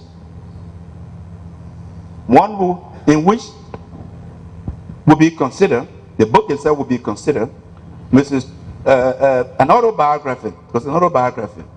In this book, Mrs. Turbot shamelessly wrote, and I quote, 2 members of those cabinets, Dr. Kate Bryant and Dr. George Bowley came to visit me. On behalf of their colleagues, they presented me a birthday gift of $500. Dr. George Bowley was reared by my husband and me, and we facilitated his education. In our time of trouble, he completely turned his back on us. That's in page 165 of the book titled, Lifted Up, the Jeroy Turbo Story. No lie, ladies and gentlemen, could be bigger nor told by anyone supposedly bigger. Either Mrs. Victoria Turbot, now deceased, had taken leave of her senses, or she was claiming credit for someone she never knew. This kind of insanity by supposed leaders in the Liberian society is responsible in no small way, in no small measure, for where Liberia finds itself today. On both counts of Mrs. Turbert's claim, which obviously are not true, I'd like to offer the following comments. Nothing could be further from the truth. Born in Putu, at the foot of the Jida Range in southeastern Liberia, I grew up in Zwedru, attended the Catholic elementary school known as St. Philomena School, run by the Catholic missionary. As a boarding student until 1979, I started St. Philomena in the 3rd grade, in fact actually the 2nd grade, until 1967. I matriculated, as you say, to Race Institute in Virginia, sponsored not by then Vice President Turbo and Mrs. Victoria Turbo, but by my father, Henry H. Bowley, a lowly public servant in rural Liberia. During the 3 years I stayed at Race Institute, I saw Mrs. Victoria Turbot from a distance, fewer than 3 times. How she would claim to have reared me and facilitated my education is beyond me. And by the way, please bear with me, because as I said, in this country, people know about everybody else but themselves.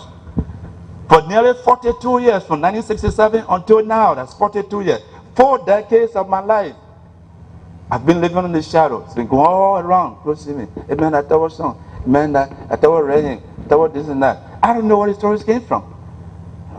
But, you know, we learned to live with that. In fact, initially I decided once it was now written, I wouldn't address ghetto talk or gossips.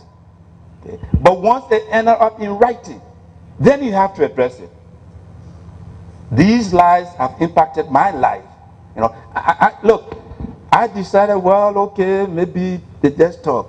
But when my children begin to ask questions, Dad, because, you know, I've always told my children, there's always, the only place I know in the world where success comes before works is in the dictionary. And I've always told my kids, work hard, labor hard, and you'll make it. Don't depend on anybody, you'll make it. When my daughter finds in the library a book that says, Willie Turbot raised me, and she comes to me and says, Dad, so you are a beneficiary of the elitist system. I mean, I owe my daughter an explanation.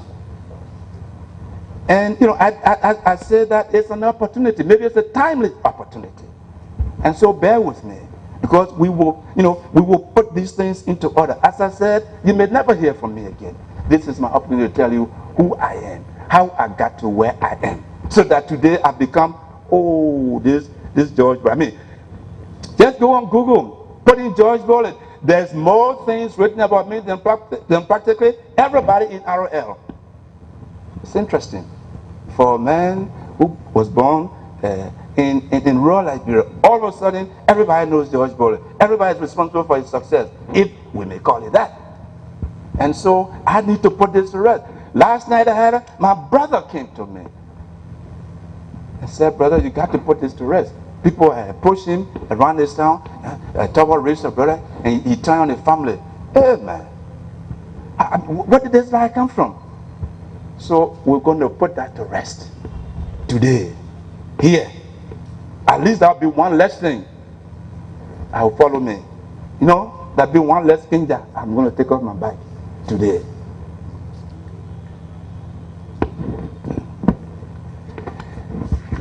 Now, about her claim that I turned my back completely on the Turbo family in a time of trouble, again, not only is this untrue, this type of attitude is the epitome of ingratitude, the kind of contemptuous, selfish, and disrespectful attitude toward others that led Liberia down this present path. And it's important that these things are said because this is the type of behavior that got us to where we are today. I can only say for the record, for now, that I did for Mrs. Turber and her family, officially and unofficially, what very few people would have risked at the time to secure her release from further detention after the coup of 1980, to subsequently leave Liberia, supposedly for medical treatment. Mrs. Turber may have read many Liberians and facilitated their education. George Bowley certainly, most certainly, was not one of them. I went to Richmond until 1967, in the 10th grade. My father paid my tuition, as I said. I had no idea where even Vice President Turber lived. When he came on campus on Riggs, they said, VP coming. I said, yeah, who car that 05, that VP inside? Ask everybody in this country. When I used to come from Riggs Institute to go to Zwedru for vacation when the school closed, I used to sleep on PHP Beach. The person who accommodated me someplace to stay was a family called the Peter Coleman. Dr. Peter Coleman Jr.'s dad was married at the time to the lady now called Fanny Duval, name of Fanny Mason, Du Mason's sister. I would come from Riggs, they would give me someplace to sleep at their home in PHP, on the beach. If I get a car, I go to Zwedru. It used to cost $5 in those days. That's how I went to Riggs Institute. I never got a Baptist scholarship. I never got a scholarship from the Baptist Convention, the Liberian Baptist Convention, nor did I get a scholarship from the Turbers. I never once saw Mrs. Turber. I saw, as I said, only 3 times more distance on Riggs. They would come, or Mr. Albertus Hope was then chairman of the Baptist Convention. They would come to the Liberian Baptist Women Convention, and you know, we just saw these people from a distance. When I graduated high school, 1969, December 2nd, the first job I had in Liberia was a job of a posting clerk. I took a test to work at the Bengal Liberia. The man called Chuchu Francis Horton is here. Arthur Hickson was then vice president. Romeo Horton is dead now, but ask those people, they're living. I took a test. And my first professional job was a posting clerk, because at Riggs Institute we did vocational things in addition to academics. I did bookkeeping. I was hired by the Bengal Library. That was my professional job. I worked at that job. I was paid $75 a month. That's more money than most people made in those days. That was big money. In addition to that, I was a night school teacher. I taught at the school run by Omer Kennedy Wulu. Okay.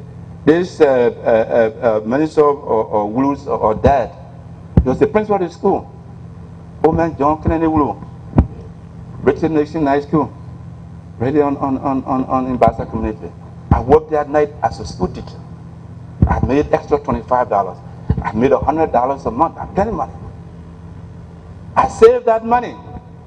And by September 8, 1970, okay, I was able to acquire a plane ticket to travel to the United States, where the State University of New York in those days offered what they call foreign student tuition waiver. I benefited from that and attended the State University of New York, where I did a bachelor's degree in political science. Not supported by the Turbers or anyone else. I entered the United States of America with $4.50 in my pocket. I was met at JFK Airport by my sister, who was at the time in New York. I never had a government scholarship. At the State University of New York in Brockport, I worked 3 jobs. I worked for Eastman Quarter Company between the hours of 5 o'clock in the evening to 1 o'clock in the morning as a janitor, working in the dark room. On weekends, I worked as a security guard. At the same time, I'm doing 50 or 18 semester hours, because by the requirement was that to be a full-time student and to be eligible for the tuition waiver as a foreign student, you had to go to school full-time. So I went to school full-time, worked 3 jobs. By May 18, 1974, when I graduated with my undergraduate degree, I almost died from peptic ulcers. But I made it on my own. Not by support of the Tories or anybody else in this country. And so when I tell my children, there's benefit in hard work. Your dad came to this place, walked in the snow, and made it. If I can make it, you can. Then my daughter finds in the library to me that the daughter was it, she supported me and she read me. That's criminal. That's unacceptable. And my daughter just freaked out. Got in the car and drove. Dad, what is this? Hey man. And you know, she came and I sat her down and I said, look, this is Liberia. And this thing's been following me for the last 42 years. So we got to put it to rest. She says that you have to. Then she got upset again when she saw in a book review done by Dr. George Clay Kier. The book was written in 1986 by Professor Sanford Ogden of the University of American University in Washington, D.C. The title of the book is called Africa, the Emerging Continent. George Clay Kier was one of those asked to do the book review. He also published the garbage. This man is supposed to be an intellectual. This man doesn't know me. Grew up ready, probably in Firestone like the rest of mankind. Never even contacted me. He wrote that. Bole became what he is because he was supported by Tory. He was a beneficiary of the elitism in Liberia. That's what they spread around the globe. And that's far from the truth. But these things are lying around in archives. So thank you for the opportunity to really dispel these things. But hopefully, wherever TRC takes us, we live long enough to tell our side of the story in writing, so it will end up in the archives too. Yes. You know, I went to graduate school. My brother here, if I say my brother, say, oh, that your brother, what are you expecting to say? He went to school the same way. Old man Bole had 22 children. 22. But we all earned some form of education. Old man believed in educating his children. He never sent any children to live with anybody. I remember as a young man, when Liberia used to come to his bedroom, he learned. People would, some people take the children, send them to this person to live with them, to give him an education. Old man Bole was a proud man. He saw what happened to his brothers. They didn't go to school, they were taken away as daughters. I just told you that. And dispersed around the country. He chose to go to school. He had a 3rd grade education, but it served him well. I saw what happened. I am the family historian. And so, gentlemen, I took note of that.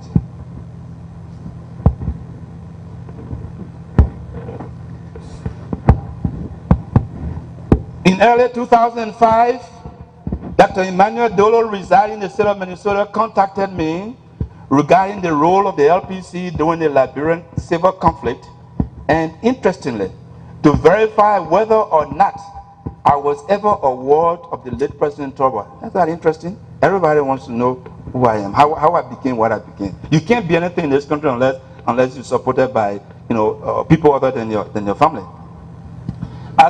As to interest, what I did, I faxed Dr. Dolo a brief description of the LPC and its role during the Liberian conflict.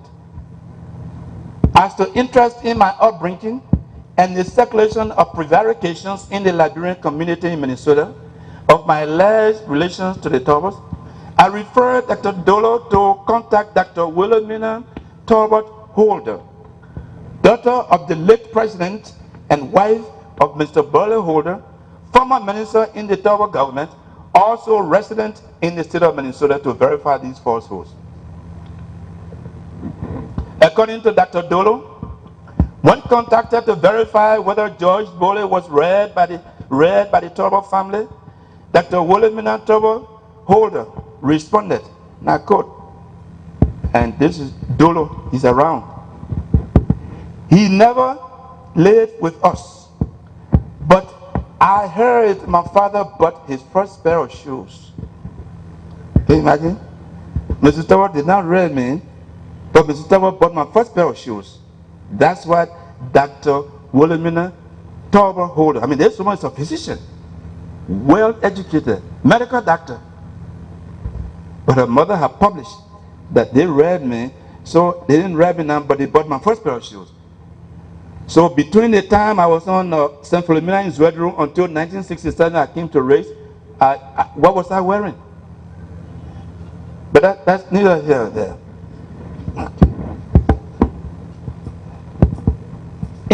Interestingly, 3 years later, during the TRC hearing in St. Paul, Minnesota, this is 2005 when Wilhelmina Talbot said that Papa bought my first pair of shoes. 2008, June 12, Dr. Talbot Holder appeared before your commission in St. Paul, Minnesota. And this is what she said. Burley and Chair Chipo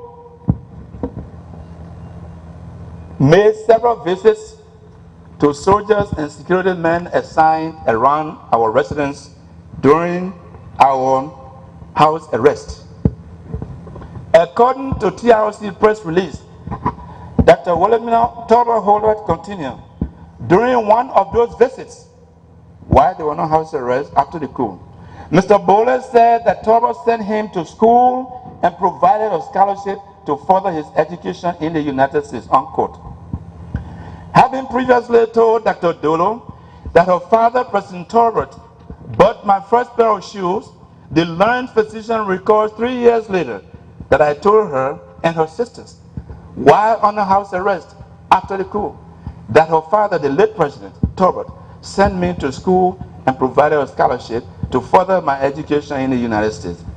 Mr. Chairman, members of the TRC, fellow Liberians, this may seem irrelevant, but I submit that the shifting mentality of Dr. Wilhelmina Talbot Holder on this issue and probably many other issues suggests some form of mental impairment or moral decadence, evidenced by Dr. Talbot Holder's shameless lies circulated by this TRC.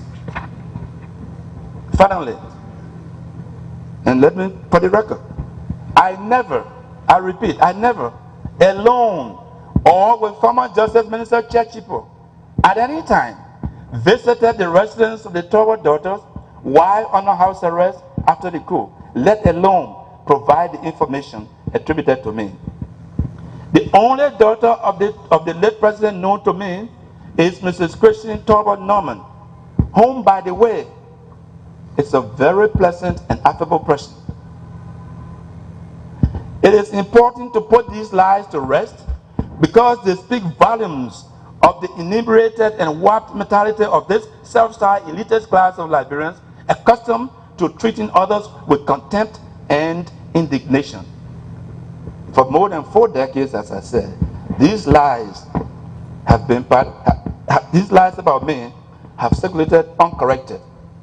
There comes a time when these liars, gossipers, and petty criminals need to be exposed. Now for me is that time.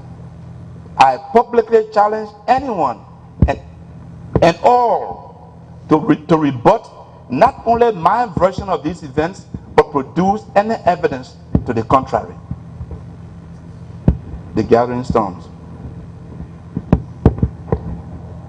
September 1978, I returned to Liberia from abroad and joined the Ministry of Education, having earned a terminal degree in education. This was also a period of interesting political development in Liberia, a period when activism for socio-political change in Liberia, the period when the Progressive Alliance of Liberia, PAL, Movement for Justice in Africa, MOJA, and other independent-minded socio-political activists challenged the status quo in Liberia. Never a follower, I maintained my independence while freely exercising my right to openly associate with members of various political groups within Liberia, including members of MOJA, PAL, and individuals of varying political orientation. On Monday, March 10, 1980, 11 months after the April 14, 1979 rice riots, I was arrested along with several hundred others believed to be members of PAL, supposedly for attending a meeting of the Progressive Alliance of Liberia. I was the only government official arrested, assistant minister. Though other officials also attended a meeting with PAL chairman Gabriel Bacchus Matthew, amongst them Senator William V. Stedman Jr. of Maryland County and son-in-law of President William R. Turber Jr., I was the only government official, to my knowledge, arrested for attending a PAL meeting. My younger brother, Doas Yewula Bole, at the time a student at Cathedral High School in Monrovia, was also arrested and detained for no apparent reason other than he was my brother. Or he is my brother, still is. I was detained, excuse me, at the notorious post target at the Barclay Training Center, BDC, in central Monrovia, with hundreds of young men arrested throughout the country. We were regularly tortured and flogged under the supervision of Major Sponton Kipper, commandant of the post target. I might add that while incarcerated, neither Mrs. Victoria Turber nor any member of the Turber clan paid me a visit while in prison. What a way to treat someone you have read and educated. There were rumors of planned executions of select members of PAL when on April 12, 1980, the governor of President Turber was dethroned. We would later learn by non-commissioned members of the Armed Forces of Liberia, instituting the government-style People's Redemption Council, PRC. In that government, the PRC that is, I held various portfolios, namely Ministers of State, Post and Telecommunications, and Education. Following general and presidential elections of 1985, I was reappointed Minister of State. The impending thunder. The Vi ethnic group in Liberia has a parable that says, quote, lightning foretells the sound of thunder. From my experience over the years, I was more, excuse me, I saw more than a few flashes of lightning suggesting the impending thunder. As a student activist during the family trial in 1968 to the rice riot of 1979. When in 1986, disagreement over national policy direction became irreconcilable between elements of the leadership of the government, example, the leadership of the legislature, not necessarily President Doe and me. I was reappointed Minister of Posts and Telecommunications. I did the honorable thing. I resigned from the government. I was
Reconciliation Commission of Liberia is the truth and nothing but the whole truth. So help me God.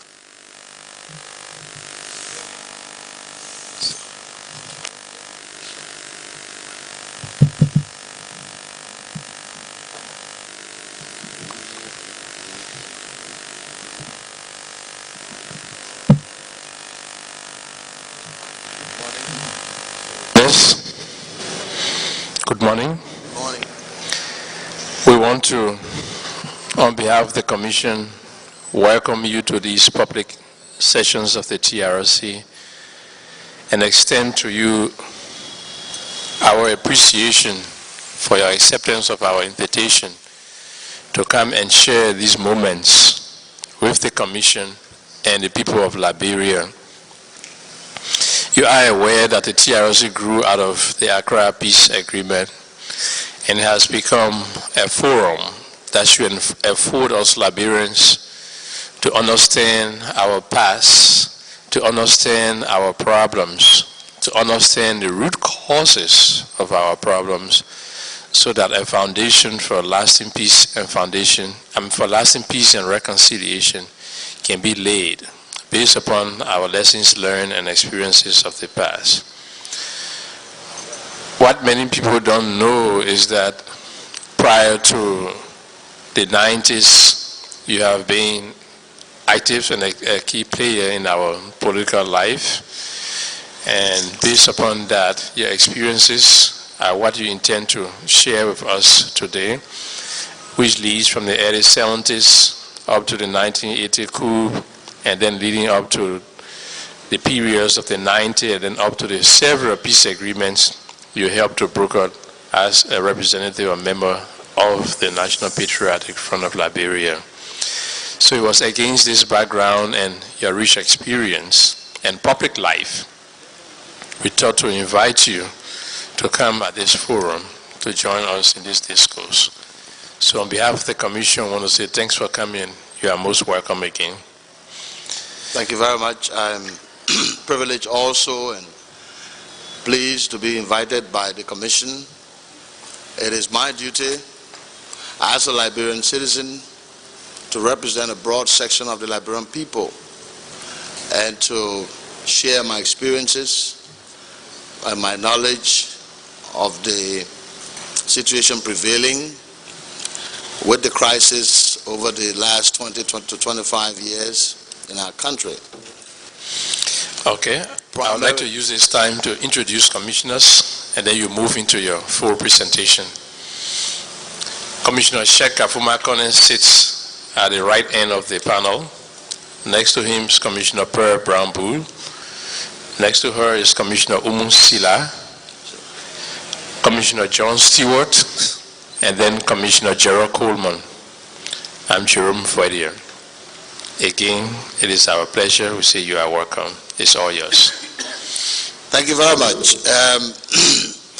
Before I commence, I would like to also ask all of us to rise and observe a moment of silence for the death of Madam Keba Freeman, former chairlady of the Marketing Association, matron of the Mendement Society, and a very prominent Liberian citizen in our country. Please join me in that.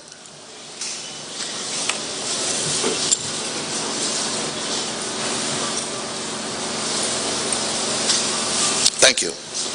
May her soul rest in peace, and may the souls of all the faithful departed through the mercy of God rest in perfect peace. My fellow citizens, I am very pleased to be here today, and though we are quite busy, but it is important that we respond to such an important invitation, not because of ourselves, but because we represent a broad spectrum of the Liberian people. We come here to speak for the hundreds of thousands of Liberians that have the knowledge of the crisis, that have solutions to the problems, but are unable to be here maybe because of their status or for other reasons. I acknowledge the letter that was written by the TRC, and I'd like to look at certain aspects of that letter. The letter reads, in view of your knowledge of this period, we are honored to invite you to participate and make a presentation during the public hearing on the contemporary history of the conflict, 1979 to 2003, at the Centennial Pavilion from August 4th to August 30th. We should be pleased if your presentation would also include your role, your personal experiences during this period, your perspective on the creation of a peaceful society, and recommendations you may want the TRC to consider regarding national reconciliation, repatriation, prosecution, amnesty, and security. That is the aspect, the part of your letter that interests me, and that is the part of the letter I wish to address today. In my response to you, I said, and I read, reference is being made to the caption wherein you invited me to participate in an interview with your inquiry unit and to explain my role and experience during the Liberian civil crisis. As you may know, I played a very major and active roles in the Liberian Revolution from 1970, and especially so during the period herein referred to. My experience during the crisis would highlight issues such as direct involvement of international groups, countries, concessions, companies, and individuals in stimulating the crisis. The genesis of the activities of MOJA, PAL, youth movement, University Student Council, workers' unions, and other pressure groups and individuals in encouraging riots, strikes, civil commotion, vandalism, malicious mischief, looting, and which eventually resulted in a coup d'etat. B, the murder of the elected President William Aratoba, Samuel Kane Doe, and the murder of prominent citizens such as Jackson F. Doe, David Dwyer, David Tue, Stephen Yekesin, and Samuel Doki. D, moral and financial and physical support given by many past and present government officials in fueling the crisis. With the permission of the inquiry unit, I would also discuss issues relative to the People's Redemption Council initial meeting and actions following the murder of William Aratoba. Civilians who suggested and planned the murder of 13 prominent Liberian citizens by a firing squad. The murder of 300 to 400 children in Nimba County. The Thomas G. Kuyomba saga. The Nimba raid. The murder of Brigadier General Robert G. Say in Zogoway, Nimba County, and D.K. Wanselie in Yekepa, Nimba County. I was also accredited to 17 of the many Liberian peace talks and played very key roles, either as head of the delegation or chief of negotiation representing the MPFL, and will be delighted to share some of the historical experiences for the benefit of your records and the Liberian people. G, Charles G. Taylor escaped from maximum security prison in the United States of America to Burkina Faso, on to Ivory Coast, training programs in Libya, in the Libyan desert of Tajira, and finally surfacing at the Liberian border town of Butuo. H, issues surrounding the emergence and creation of the IMPFL, ULIMO K, ULIMO J, LPC, LDF, AFL as a warring faction, and Lloyd and Model.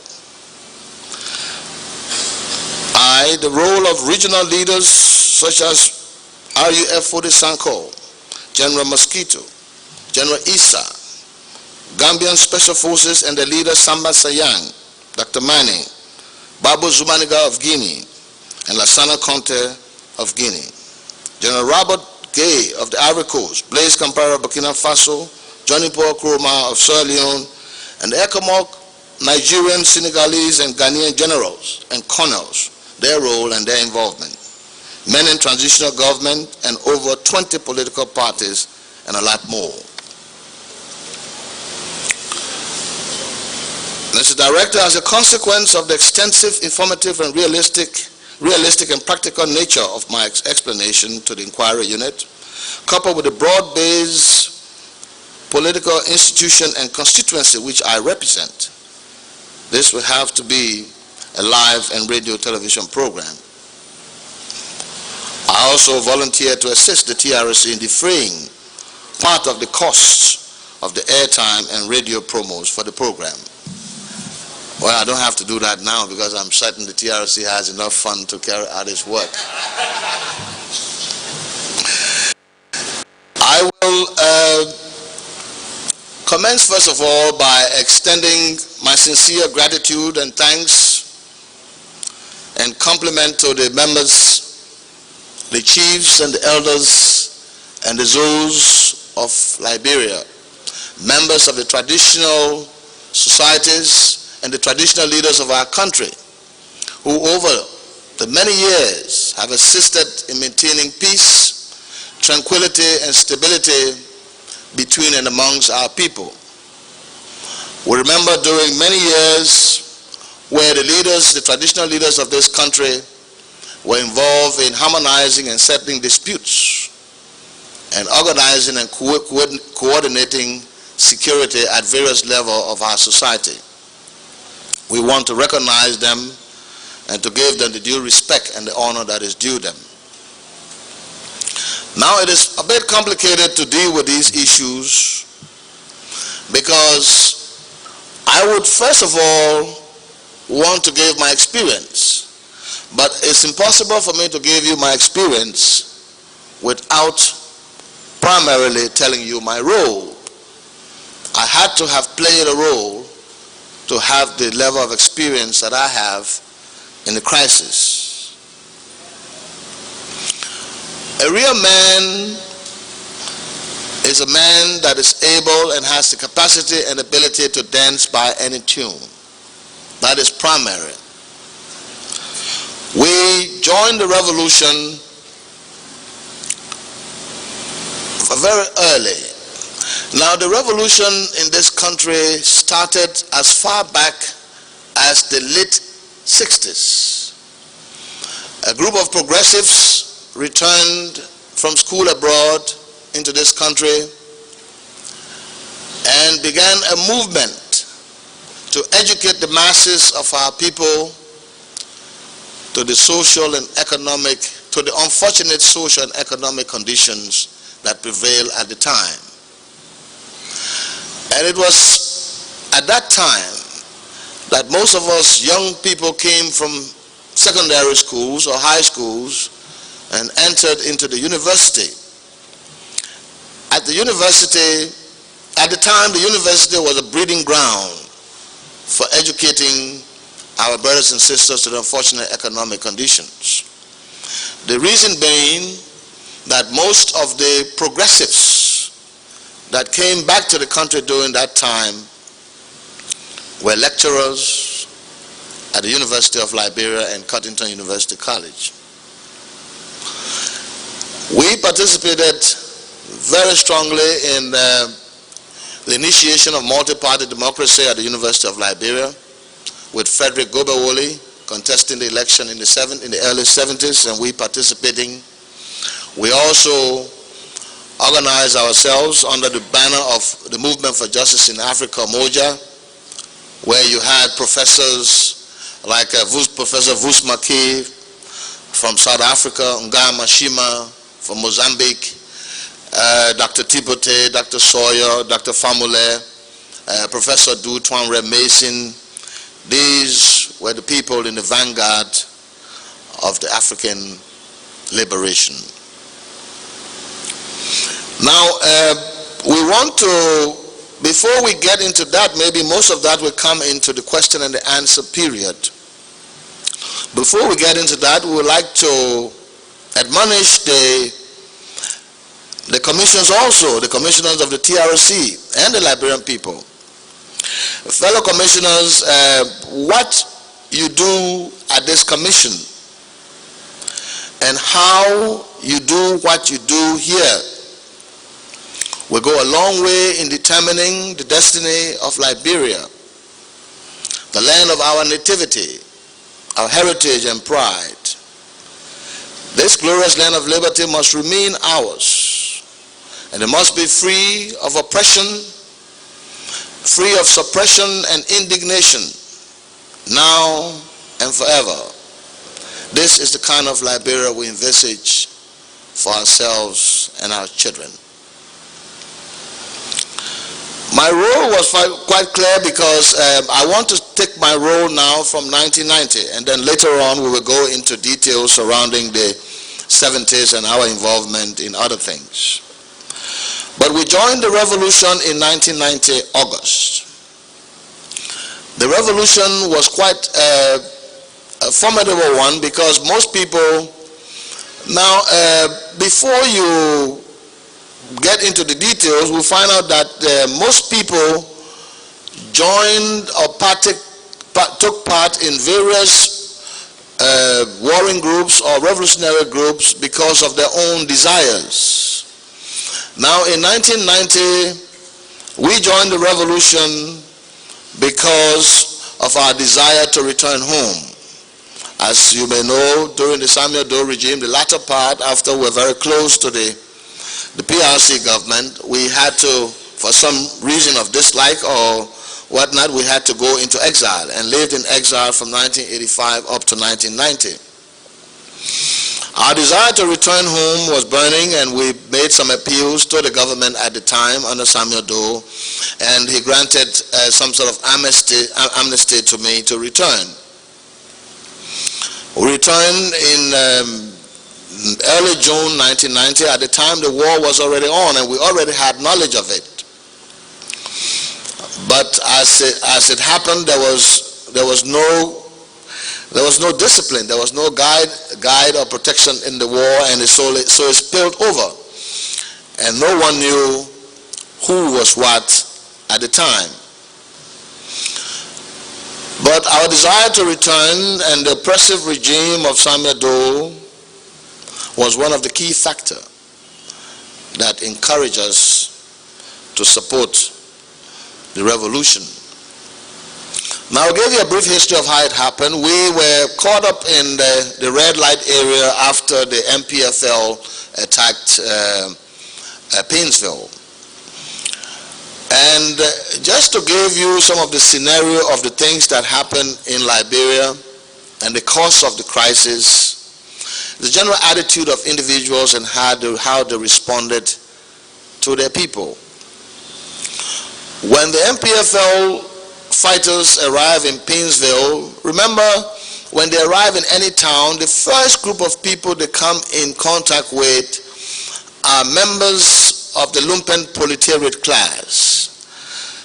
Let me explain that. The members of the lumpen proletariat class in society constitute hooligans, vagabonds, prostitutes, homeless wanderers, and vagrants. These are the people that are out in the street. When the guns are firing, most of the people go into their homes, and these are the only people that are out there and come in contact with the fighters, primarily. 2 days after Painesville was attacked, I was in my home, and there was beating on my gate. After the shooting, we had the gates locked, and there was beating on my gate. Who came into my gate? My houseboy came into my gate with about 5 or 6 armed men of the MPFL. Now, I'm saying this to say that if I was someone who was terrible or bad in the neighborhood or awful to my houseboy, I would have been a dead man and I wouldn't be here today. Most people in this country got killed or attacked, wounded or injured as a consequence of their own attitude and their interaction with their fellow men in their neighborhood. Many people can bear me out that some people died as a consequence of social problems. Some people died because they did not give people jobs and they walk up on them with guns. Some people died because of family disagreement, misunderstanding, misrepresentation, and a lot of misinformation. Be that as it may, these are some of the problems that are prevailing and still prevailing today in our society. These are the root cause of the problem: oppression, suppression, and indignation. Now, most of the time, you can see that the formation of warring factions depended on a lot of things. It depended on a group of people that were being pursued or that were being ousted out of the country or segregated against. They went out in their burning desire to return home. They organized themselves into warring groups to come and fight, not realizing the collateral damage to the citizenry and the population. After the coup in 1985, there was a very strong desire to wipe out the Congo or American Liberians. This went on up until 1985. But today, the Congo people are still here. The American Liberians are still here.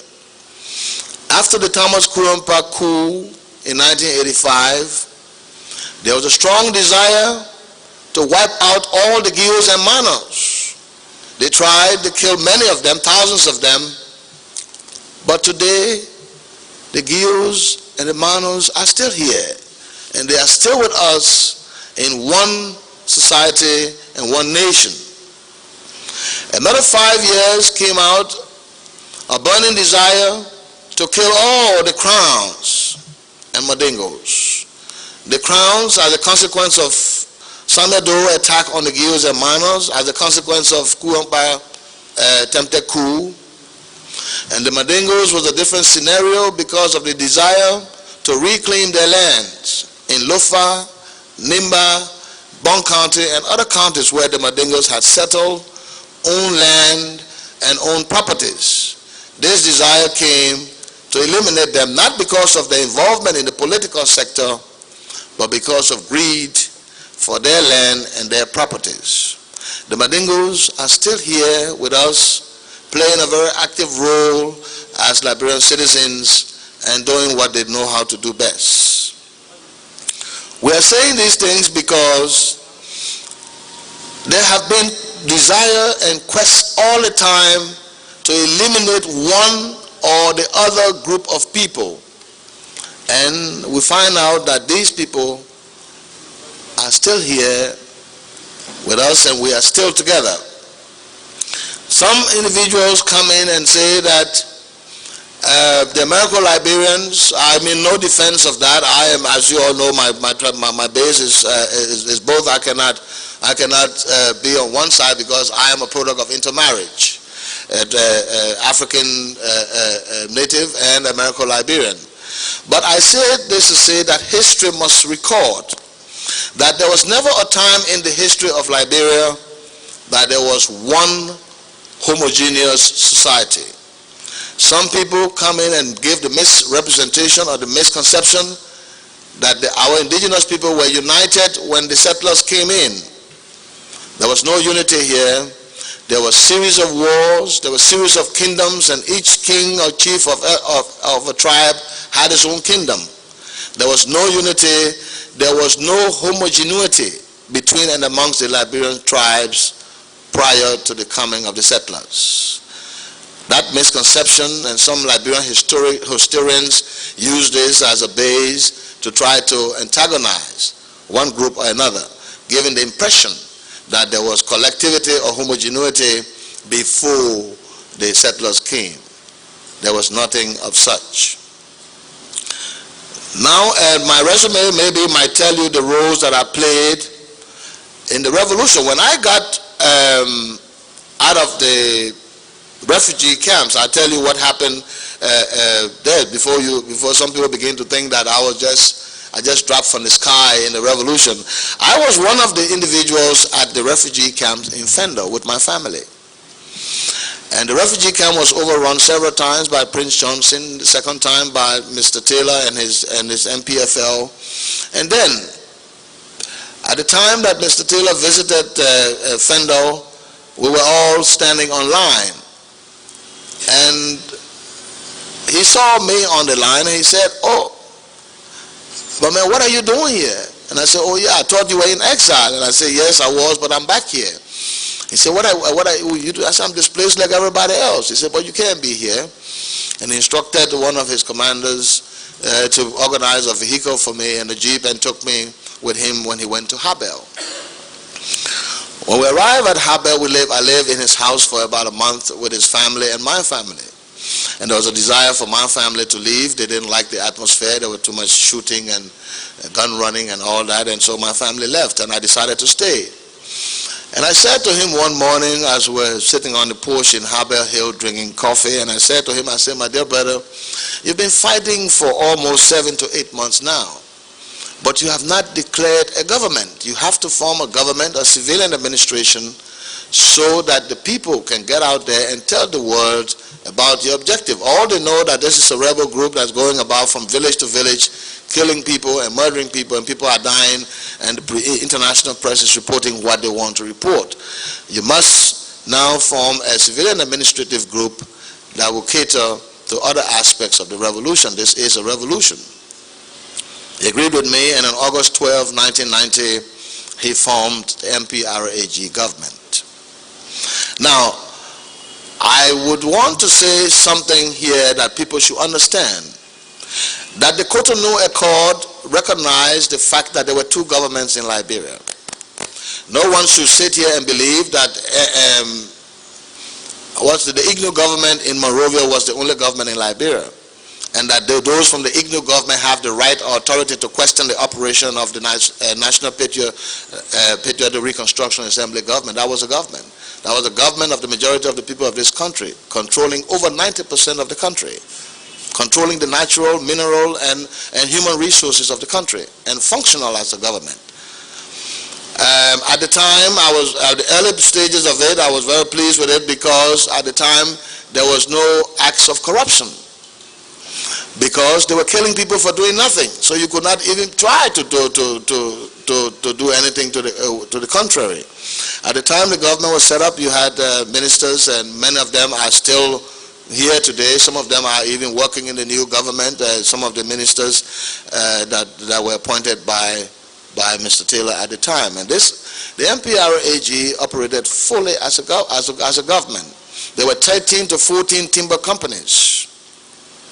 There were rubber processing plant. The iron ore mining company was operating. The railway was running and shipping. The three ports, Hapo, Sino, and Buchanan ports, were fully functional. Most people would not understand that. Now you see that people have come in and have disbanded almost 12 to 13 timber companies that were operating at the time, claiming that they supported the MPFL. But some of the biggest taxpayer to the MPFL was Firestone and LAC. These companies are still operating under their concession. They have allowed them to operate because maybe of their nationality or their origin. But it must be clear to the Liberian people, and history must record, that Firestone was fully operational, shipping rubber and paying taxes to the MPRAG government. So was LAC. So was the Palm Bay company in Grand Bassa County. Besides that, there were many other timber companies and other companies operating in that area. So let people not believe that they are the clean ones, and those companies were the bad companies that were supporting. They had no option. If you are operating under the territory of a government, it is your responsibility and your duty to pay taxes to that government. It is the government's responsibility to use the taxes to the best interest of its citizenry. And I expect questions on that, but I have the adequate responses for that when they come up. Then when we joined the revolution, when I got to Buchanan after the government was formed, you may want to know some of the officials of that government. If the questions come up, we will give the the individuals. You had, where I can start, you had Samia Doki as Minister of Internal Affairs. You had Tom Wowoyu, Minister of Defense, Tuka McIntosh, Minister of Economic Planning, William E. Dennis, Minister of Finance, Leola Fleming was the Deputy Minister of Finance. You had a Legislative Assembly also with young representatives from various counties like the late Augustine Yinswa, Tia Fakate, Abel Masale, and some other young dynamic people who were in the transitional legislature. D. Muslin Cooper was the Minister of Education, and many others. I will name them as we go along on that. That was a fully operational government. I decided as a businessman, I was not interested in a government, in a portfolio or in an appointment. I was interested in business, as I've always been. And so I requested the permission of the government to mortgage my home in New Jersey, raise about $190,000 US dollars to purchase petroleum, because there was a shortage of petroleum product, and I decided to set up the National Hydrocarbon Corporation that eventually owned 93 gas stations, filling stations around the country, creating employment for over 3,000 Liberians in various counties and various areas in the country. Now, my objective was not, I was not a philanthropist in this objective. I was in there to make money. We were fighting war, and I saw an avenue through which I could establish a petroleum supply corporation that would sell petroleum products to Firestone, to LAC, to 12 or 13 timber companies, and to also supply the MPRG government for this operation and movement. Mind you, the MPRG government was fighting a war, and they needed to be fueled and financed. The National Hydrocarbon Corporation grew into a giant multi-million-dollar conglomerate all over the country. And it took the shape of a quasi-government private public corporation, because we had to use most of the proceeds and the profits to ensure that there were sufficient petroleum products in Greater Liberia, as we were called at the time. And so most of the profits and funding from there, on instructions of the government share, was used to purchase vehicles, trucks, pickups, and other materials necessary to continue the operation of the war. Now, the National Hydrocarbon Corporation catered to 12 timber companies, the NGOs, the MPRAG, the military command structure, the rubber companies, the port operation, Liminco, the operation of the train, and supplied a lot of logistics when it came to rice, when it came to food, sweatsuits and vehicles and all that. Now, my involvement also, my role also, I'm emphasizing on my roles now so that I can get to the next phase. My role continued as the representative of the MPFL to peace conferences. There were many other revolutionary meetings in Mali, Burkina Faso, Nigeria, Ivory Coast, Chad, Congo, and we represented, we sat on delegations and represented the MPFL. Also, my role continued, and I served and represented the MPFL at most of the forums, and I served in most of the transitional governments of which the MPFL participated. After the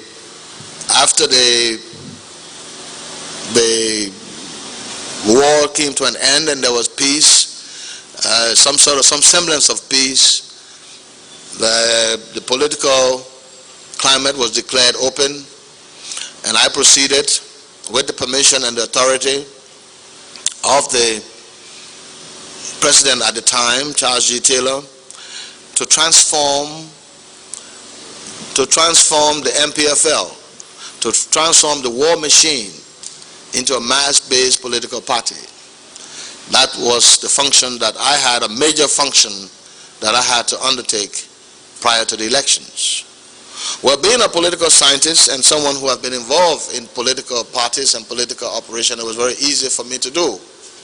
It was easy for me to move around the 64 constituencies in the country, identify the military structure in those areas with permission, and transform them into civilian partisans. How did we do that? It was very easy. We changed their attire. We changed their attire from the military, quasi-military uniform to putting on t-shirts and face caps, sweatsuits and party canvas shoes and other things, and transfer people from one point to their region, their origin. If you were a lawman that was in Nimba County operating as a battalion commander, I suggested that you were transferred to Lofa County, where you'll be able to speak your language to your people and educate them to a new phenomenon, that the political era had come, and that all the damages that you have been doing to them as a soldier no longer exists, that you are now a party stalwart. It was easy to transform the war machine into a mass-based political party. And that is some of the things that most Liberians should look at as a plus. Because most people thought that it was just automatic, that everybody who supported the war or fought the war just became automatically a member of the MPP. That was not so, because it took lobbying, it took organization to go, and I as the campaign manager at the time had to go to the 64 constituencies. I can boast that I'm one of the only politicians in this country that have visited all 64 of the constituencies in this country, slept in that area, and worked overnight to ensure that I transform militants into partisans. And that is a very important aspect of our involvement and our participation in the revolution. In life, I say that you have a choice to live one day as a lion and take a decision or a position or a commitment, or to live your lifetime as a suppressed or oppressed lamb where people will kick you from pillar to pole. I prefer to live one day as a lion than to be suppressed for the rest of my life. I take responsibility and full commitment for my involvement in the revolution. Whatever I did, when I joined the revolution, I was not a minor. I was not coerced or forced into it. I was in my 40s, and I was a rich man. I was not poor. I did not join the revolution for money. I already had money, and most Liberians here who are my colleagues and friends, most of them on the commission will tell you that before 1990, I had a lot of money. And I joined the revolution with my own determination. My own determination was to ensure that there was equality between the Liberians. I knew that there was a lot of disparity, that there was suppression, and there was oppression and indignation. And the revolution had the objective of making sure that all Liberians participated fully in the decision-making process of the country and participated in government and governance and in the benefit of the proceeds of the natural resources of our country. That was the reason for which I supported the revolution. Whether it was the ultimate objective, whether that was it, that's what it ended up to, is another story, and I think at the discussion time you will respond to some of those issues.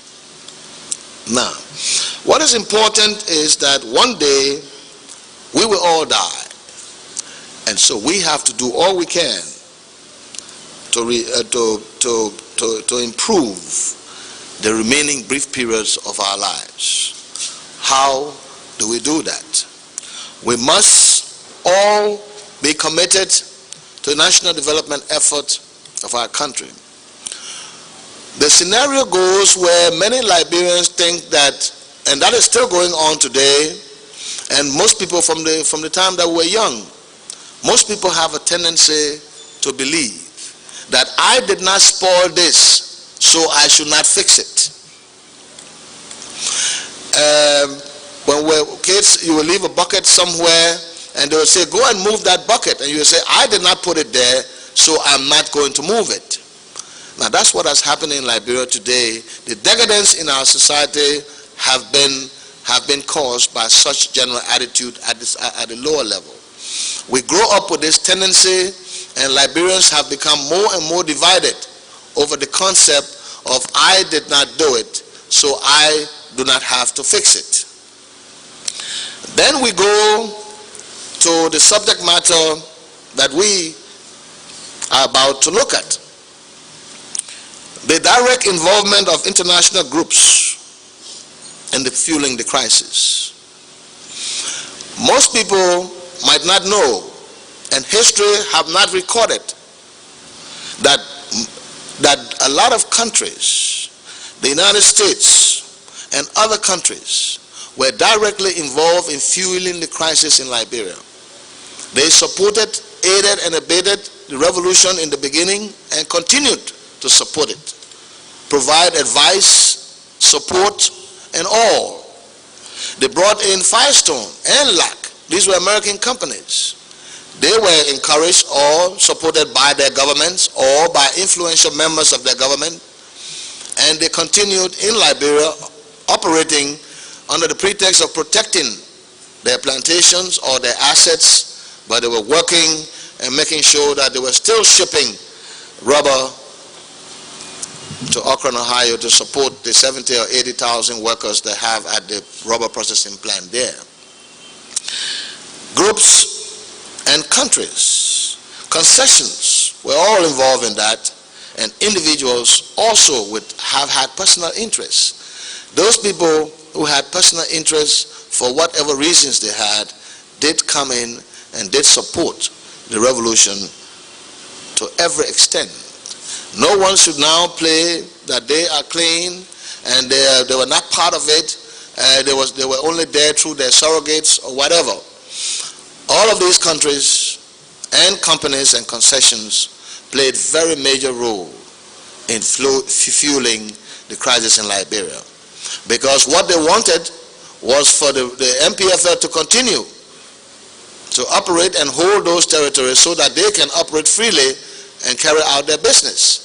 In doing that, they were supportive of whatever was going on, and even at the time, certain times when there were conferences and they did not feel comfortable that the country should be united under one umbrella, they would say, let the peace talk break down.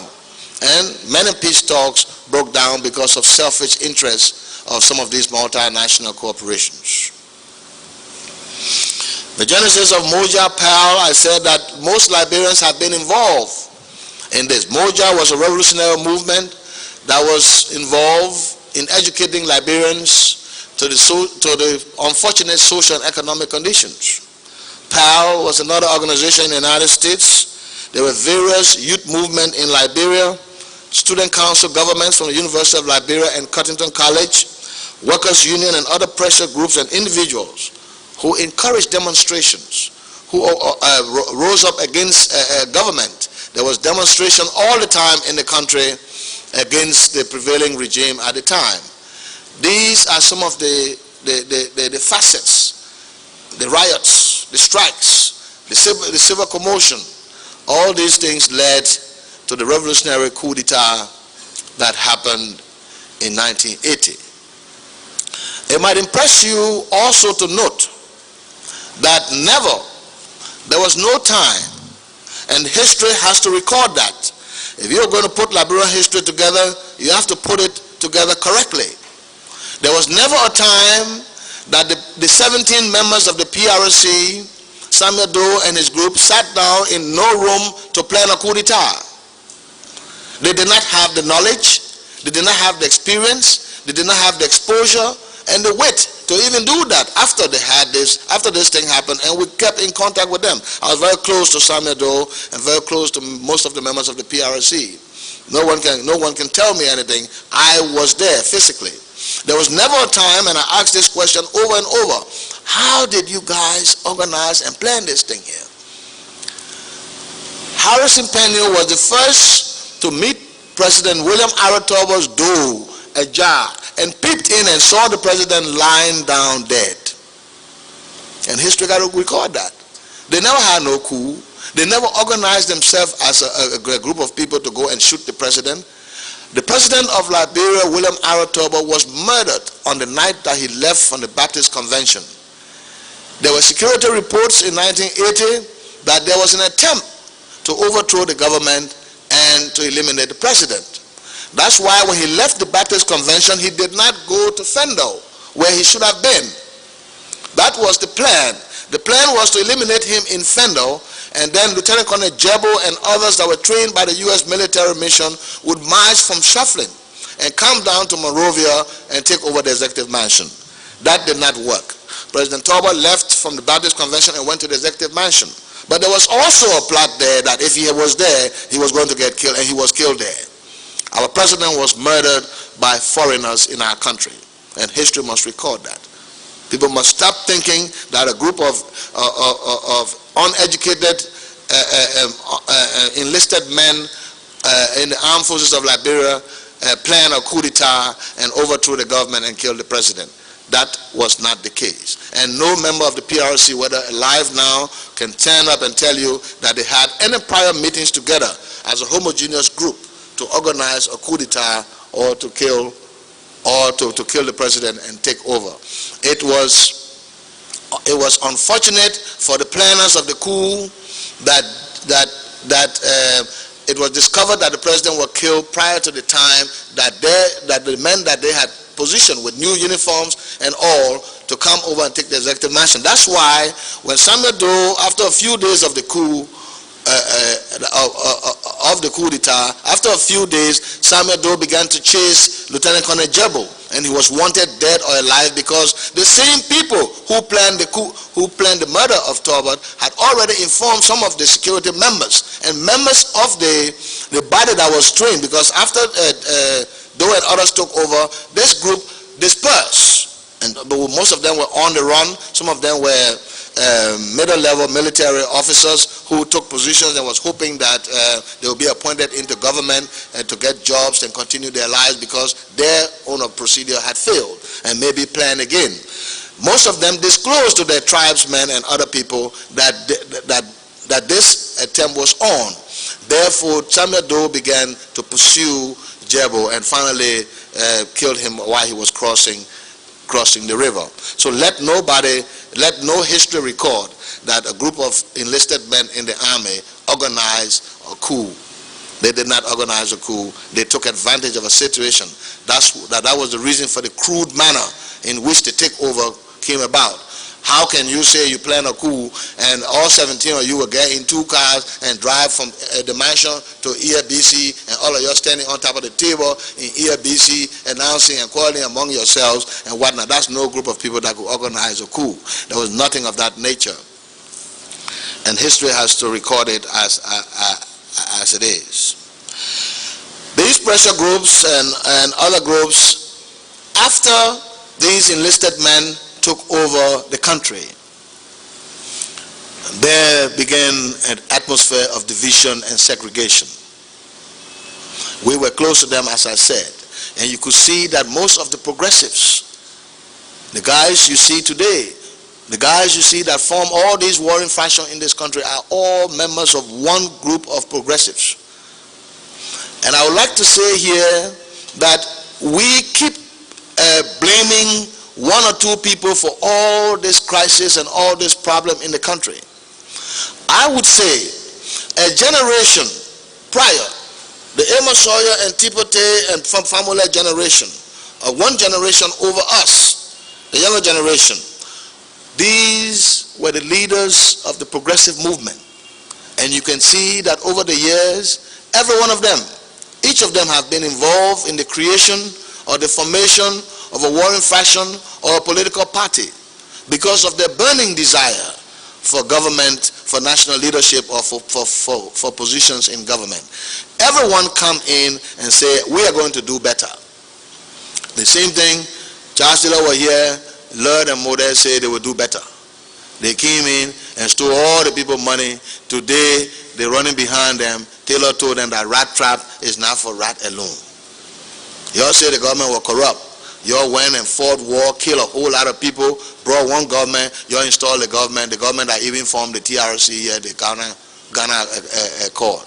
They came in, they looted the coffers of the country. Today they carry them to court, and some of them are arguing what they carrying out to court for. But the people saw y'all taking their money. Now, this group of progressive you see, along with our generation, I've said over and over, and I repeated this at the All Liberia conference some time ago. If our generation do not do what we should do, if we do not repair this country and fix it, if we do not organize ourselves in a homogeneous group and do well for the citizens of the younger generation of this country, our generation will go down in history as the most destructive generation of all times. The reason is very clear. We had the advantage of education. We had the advantage of peace and harmony and tranquility. We had the Peace Corps volunteers. We had the U.S. Educational Foundation. We had the Fulbright Foundation. We had professors from all walks of life educating us during our time. We had the best quality education. Yet, after we received our education and our qualification, we came back to the country with a burning desire for national leadership and to get jobs till we destroy the entire lives of the younger generation of people today. And our generation of men and women are still occupying government positions. They are still lobbying for government jobs. They are still undermining government. They are still lying and carrying misrepresentation and misinformation about to lead us in our country. This generation is very destructive. We have destroyed the future of the young generation, and we are setting up in Liberia and calling ourselves the clean ones. We have destroyed the fabric of our society because of our burning desire for national leadership, government jobs, and government offices. We did not spare any moment in making sure that any level of destruction occurred, that any level of damage occurred in our desires to be where we are today. This is very unfair to the young generation, and as all of them sit out there, we have a responsibility to ensure that the quality of their lives are improved. We cannot come and sit here and say, we are the clean ones. Those were the dirty ones. But the lives of the people are of cardinal importance. This generation must have hope. And it's only us and the generation before us that can create the level of hope that the younger generation need to improve the quality of their lives and to go ahead. We should not be misled that anyone in the younger generation believe that we are the proper messiahs. We were the proper destroyers that destroy the generation, that destroy the lives of our children. That's why I said that suppression, oppression, and indignation in our country should be out of the face, because that is the kind of Liberia we should envisage for ourselves and our children. Now, I've emphasized the point. Now, coming back to the issue of the murder of Samuel Doe. Our President Samuel Doe was also murdered. And it's amazing to me that Liberians maybe put a lot of priority on this government, but you see a lot of people in there who are responsible for these actions. And you have seen television and photographs of individuals physically murdering the president, duly elected president of this country. And people do not look at it as anything serious. They take it as a joke or take it as something to play with. These are some of the things that continue to cause the trouble in our country.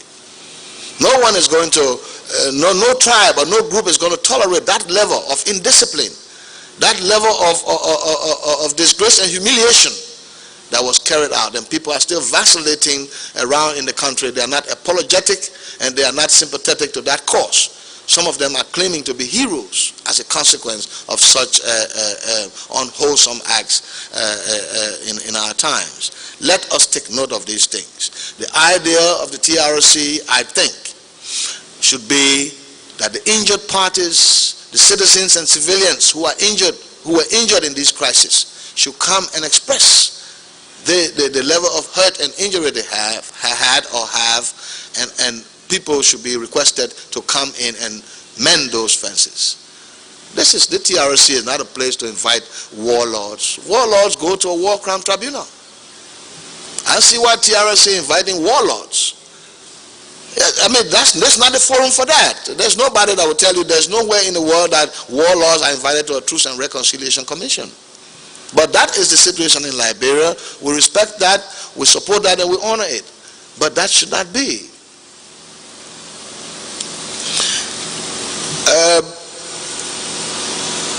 our situation continue when one group of people have a tendency to go into other counties and other towns and villages and murder other people. Now look at what happened at the end of the Kurumpa saga. A group of military men under the orders or without orders maybe were required to go to Nimba County and see what is happening there, or to check the security situation. But you know what happens in this country? There are a lot of overzealous elements that claim to represent the leadership of parties or groups. These overzealous elements have been responsible for the degradation in our country. They ask you to go and arrest someone. You get there, instead of arresting the man, you start beating him, beating his children, beating his family, insulting his wife, and beating his neighbors. This overzealous attitude of Liberians in responding to national problem and crisis have created a lot of pandemonium in our country and created a lot of hurt and distrust. That is why it is difficult to reconcile us today. Some generals from the Liberian army, some of them still alive today and still trying to overthrow and kill people and take government. They went to Nimba County and kill up people and children. They went up there, they murdered General Robert Gonganuse in Zogowe. D.K. Wanselie, a civilian administrator in Yekepa working as administrative manager, was also murdered because of his tribe. He had nothing to do with Kurumba and his coup. He was way up in Yekepa. But some overzealous elements left this town and went to Nimba and murdered the Nimba people, murdered Wanselie, and murdered many others. What happened? Desperate, destroyed, and discontent, the Nimba people organized themselves, went into exile and organized themselves, and looking for leadership, organized themselves to come back and revenge. That's what created the problem. And you could not blame them for that. You see people murdering your children, murdering your mothers and fathers in the villages, and going on a rampage because they have guns. You go back, organize yourself, and come back and try to eliminate them too. But no one has succeeded in this process. You go, you organize yourself as a warring faction, you come, you go into one county, you kill up a few people, there's a peace conference, you go sit on the table, they give you a few jobs, you have a few jobs, you begin to steal the government money and live off it, and you forget about the revolution that you started. That's what has prevailed in our country and still prevailing. Then another aspect that have created problem is that nobody can tell you. For example, many people mention the murder of David.We, Jackson Doe. These people were murdered by people of Nimba County. There was nobody at the time, even Charles Taylor, I can tell you in 1990, there was nobody in this country, even Charles Taylor with all his command and his command structure, could order the execution or the killing of anybody from Nimba County. The only people that could kill people from Nimba County were people from Nimba County. All their leaders, Jackson Doe, David.We, all of them were killed by whom? People from Nimba County who felt that these people aligned themselves with the American Liberians in Monrovia and did not do much for the people of Nimba County. Between and among themselves, even the special forces that trained in Tajira in Libya, 100 and something of them, they came back to Liberia, and believe me, most of you may not know, and the history must record that each of these special forces at the time was a separate and distinct army. Each of them was a separate army. I was with them. Each of them represented a separate and distinct army. None of them had less than 200 to 300 bodyguards, fully armed with submachine guns, anti-aircraft guns, and everything. And if one of them had a quarrel, if two of them had a quarrel in Kakata, the other one will leave Kakata and go to Nimba County and beat up the people in the villages of the other and kill up some people. That's what was happening. So there was no way that even Mr. Taylor could order the execution of any of these people. And furthermore, he had no beef with Jackson Doe and them. He was looking for them. He had sent, at one time, I think the Americans had convinced him to bring in Gray Allison to help him with the military thing. And he sent for Gray Allison. What happened? Gray Allison never reached to him. Stephen Yekessin. He sent me to go and get Stephen Yekessin. I went to Banga. He said, look, when you get to, I said, oh, Dr. Yekessin is in Banga. You're looking for somebody to come to Coddington and organize this place. He said, no, I want somebody to be the Minister of Education. I will let Demos organize Coddington. But I don't want to appoint anybody without talking to them first. So when you get there, ask Dr. Yekessin, bring him up to me. Let me talk to him first and see some of these people are not interested in what we are doing. They want to find their way out. So if he wants to go out, he can go on. If he wants to work, he can come in and we'll nominate him to help us. Dr. Yekessin was living very well in Buchanan. Most of the university students were going to him. The girls were frying donuts and colors and things and taking it to Dr. Yekessin. He was all right. But once this idea came that Taylor wanted to make him something and to be somebody, they mistook him to be the president at the University of Liberia who was killed, who were there when Doe ordered the killing of other people. Anyway, Dr. Yekessin was not the president at the time. But the misunderstanding and misinformation of people led to the murder of this poor man for nothing. And he never reached. By the time I came back from Banga, I slept at Kari that night at Tom Woju's place. When I got back to Buchanan the next morning and went to Dr. Yekessin's house, he was not there. The house was looted.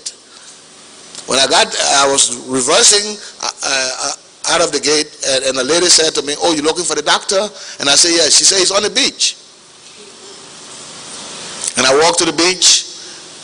As I approached the beach, I said, well, how could Stephen be laying down here in the sun? The water splashing on him. When I went there, there was a bullet in his head. He was dead. When I called Taylor and told him, he said, my brother, these guys are going to embarrass me. Now, this is the type of thing that happened in the country. Brothers were killing brothers. Because you and somebody had a disagreement over a lady, you would go to his place and shoot him up and shoot his people. Because there was a disagreement for a vehicle. Simple things like someone looted a car and someone else went and took it from him, led to him going to another man's village and kill up the people. So Liberians, this attitude must change, where we are overzealous in our attitude. The overzealousness of our people is the root cause of our problem. I will give you a typical example of something that happened to me. It's good for us to give these examples for posterity. And I'm jumping because it's ahead, but it is important to bring it forward now that I'm talking about this kind of overzealous attitude of individuals. And that's how many people got killed in the country. At one time, there was a serious disagreement between me as party chairman and the standard bearer of the party who was the president. And everyone know about that. Because I was disgusted over the attitude of the level of corruption between and among my friends and ministers in government. And I spoke out strongly about it. And I said, I addressed two issues. At that time, the war was raging. And I said, we have 100% of the government. I know that those people who are fighting over there with Lloyd and Modell are fighting for jobs. So it is important for our government to call them and offer them jobs. And I suggested 6 cabinet positions, 12 deputy ministerial positions, 2 or 3 public corporations, and other assistant ministerial positions if they had the quality of human resources to occupy these jobs. Let them come home and work together with us as a government. That suggestion didn't go down well. Then I suggested again that those cabinet, I named 25 areas in government where there were high level of corruption. Some of them were my very good and personal friends. But I mentioned that because I was inside and I knew what was going on. Then I had disagreement with the standard bearer and president at the time, and I was placed on house arrest. While on house arrest, after about 2 or 3 weeks, because what was happening is that there was frustration because all the ministers and friends of mine at the end of the work would come to my house, and I was partying every day. I had no work to do. I was organizing parties, emergency parties, and people were partying all day, roasting meat and eating because I wasn't working. I was at home. I was on house arrest, and all the friends would come to me, and apparently there was a little bit of envy, and so the president said to me one day on the telephone, he said, oh, I hear that all my ministers come to your house all day and they sit down there while you are there. I said, my man, but you tell your minister they're not to come. I didn't call them. They want to come and have a nice time here with me. I'm on a house arrest. They are welcome, but if you stop them, they might not come. Anyway, one day I was at home about 6 o'clock in the evening, and the 3 SSS officers came in an SSS Jeep And he said to me, Chief, you know, you always take care of us and you look after us. We all like you. The kind of things we're hearing now is very serious, so we came to carry you out of the country. I said, me? He said, yes, we came to take you away. We got the SSG, we just pass and get to Logwatu, and then you can go where you are going. And I said, what? I said, I'm not going nowhere. I said, because I know y'all. I've been with y'all from 1990. I know you're good because I follow you from here to Logwatu. I told her, I said, look, gentlemen, I'm not going anywhere. I respect what y'all say. Y'all thank you. But I cannot leave my house where I secure here and jump in one jeep, say I'm running away. To go where? Anyway, I was concerned. So I pick up the telephone and I call my friend. I said, Mr. President, look, if you want to do anything to me, send for me or do it to me, let me know. Because I know me and you have never planned to kill anybody. Me and you have never planned to destroy anybody from the time we've been working together. And if that is the case, please let me know. Or send for me, I'll come to you. But nobody will come for me. He said, what happened? I told him, these guys are here, and he told me that. He said, okay, let them stay there. Just we'll keep them for a while, and I will deal with that matter just now. And I told him, I said, gentlemen, I'm getting ready. Y'all sit down, let me come and get ready. Let me pack my things so that we can leave. After a while, Benjamin Yeten came with an SSS Jeep, and he collected them, and he arrested them and carried them. And the result of that was very clear. Now, I don't know what happened, but I saw them later on, and they were not happy with me, but I was happy with myself because I was alive, and my children were happy because their father was alive, and my relatives were happy because I was alive. But I said that to say that this is how many people died in this country. Overzealous attitude of people. As soon as, even in their country now today, they tell somebody, say, oh, my man, I cannot deal with you, the president vexed with you. Even right now in the country, certain businesses do not prosper or foster because the people believe that the president of the country do not like that person. Overzealous nature of Liberians is one of the key cause of the problems that we're having in this country. You want to overact. They tell you it happened a lot of times even during the Taylor administration. I think one of the typical examples of that was the issue of Samuel Doki. I remember very well when we were on our way to Tripoli in the aircraft, when President Taylor said to SSS director, he said, make sure you go to Nimba and get your brother Doki. They say they arrested him at the police station. Make sure you go and get your brother Doki, because if anything happened to him, they will say, I'm responsible.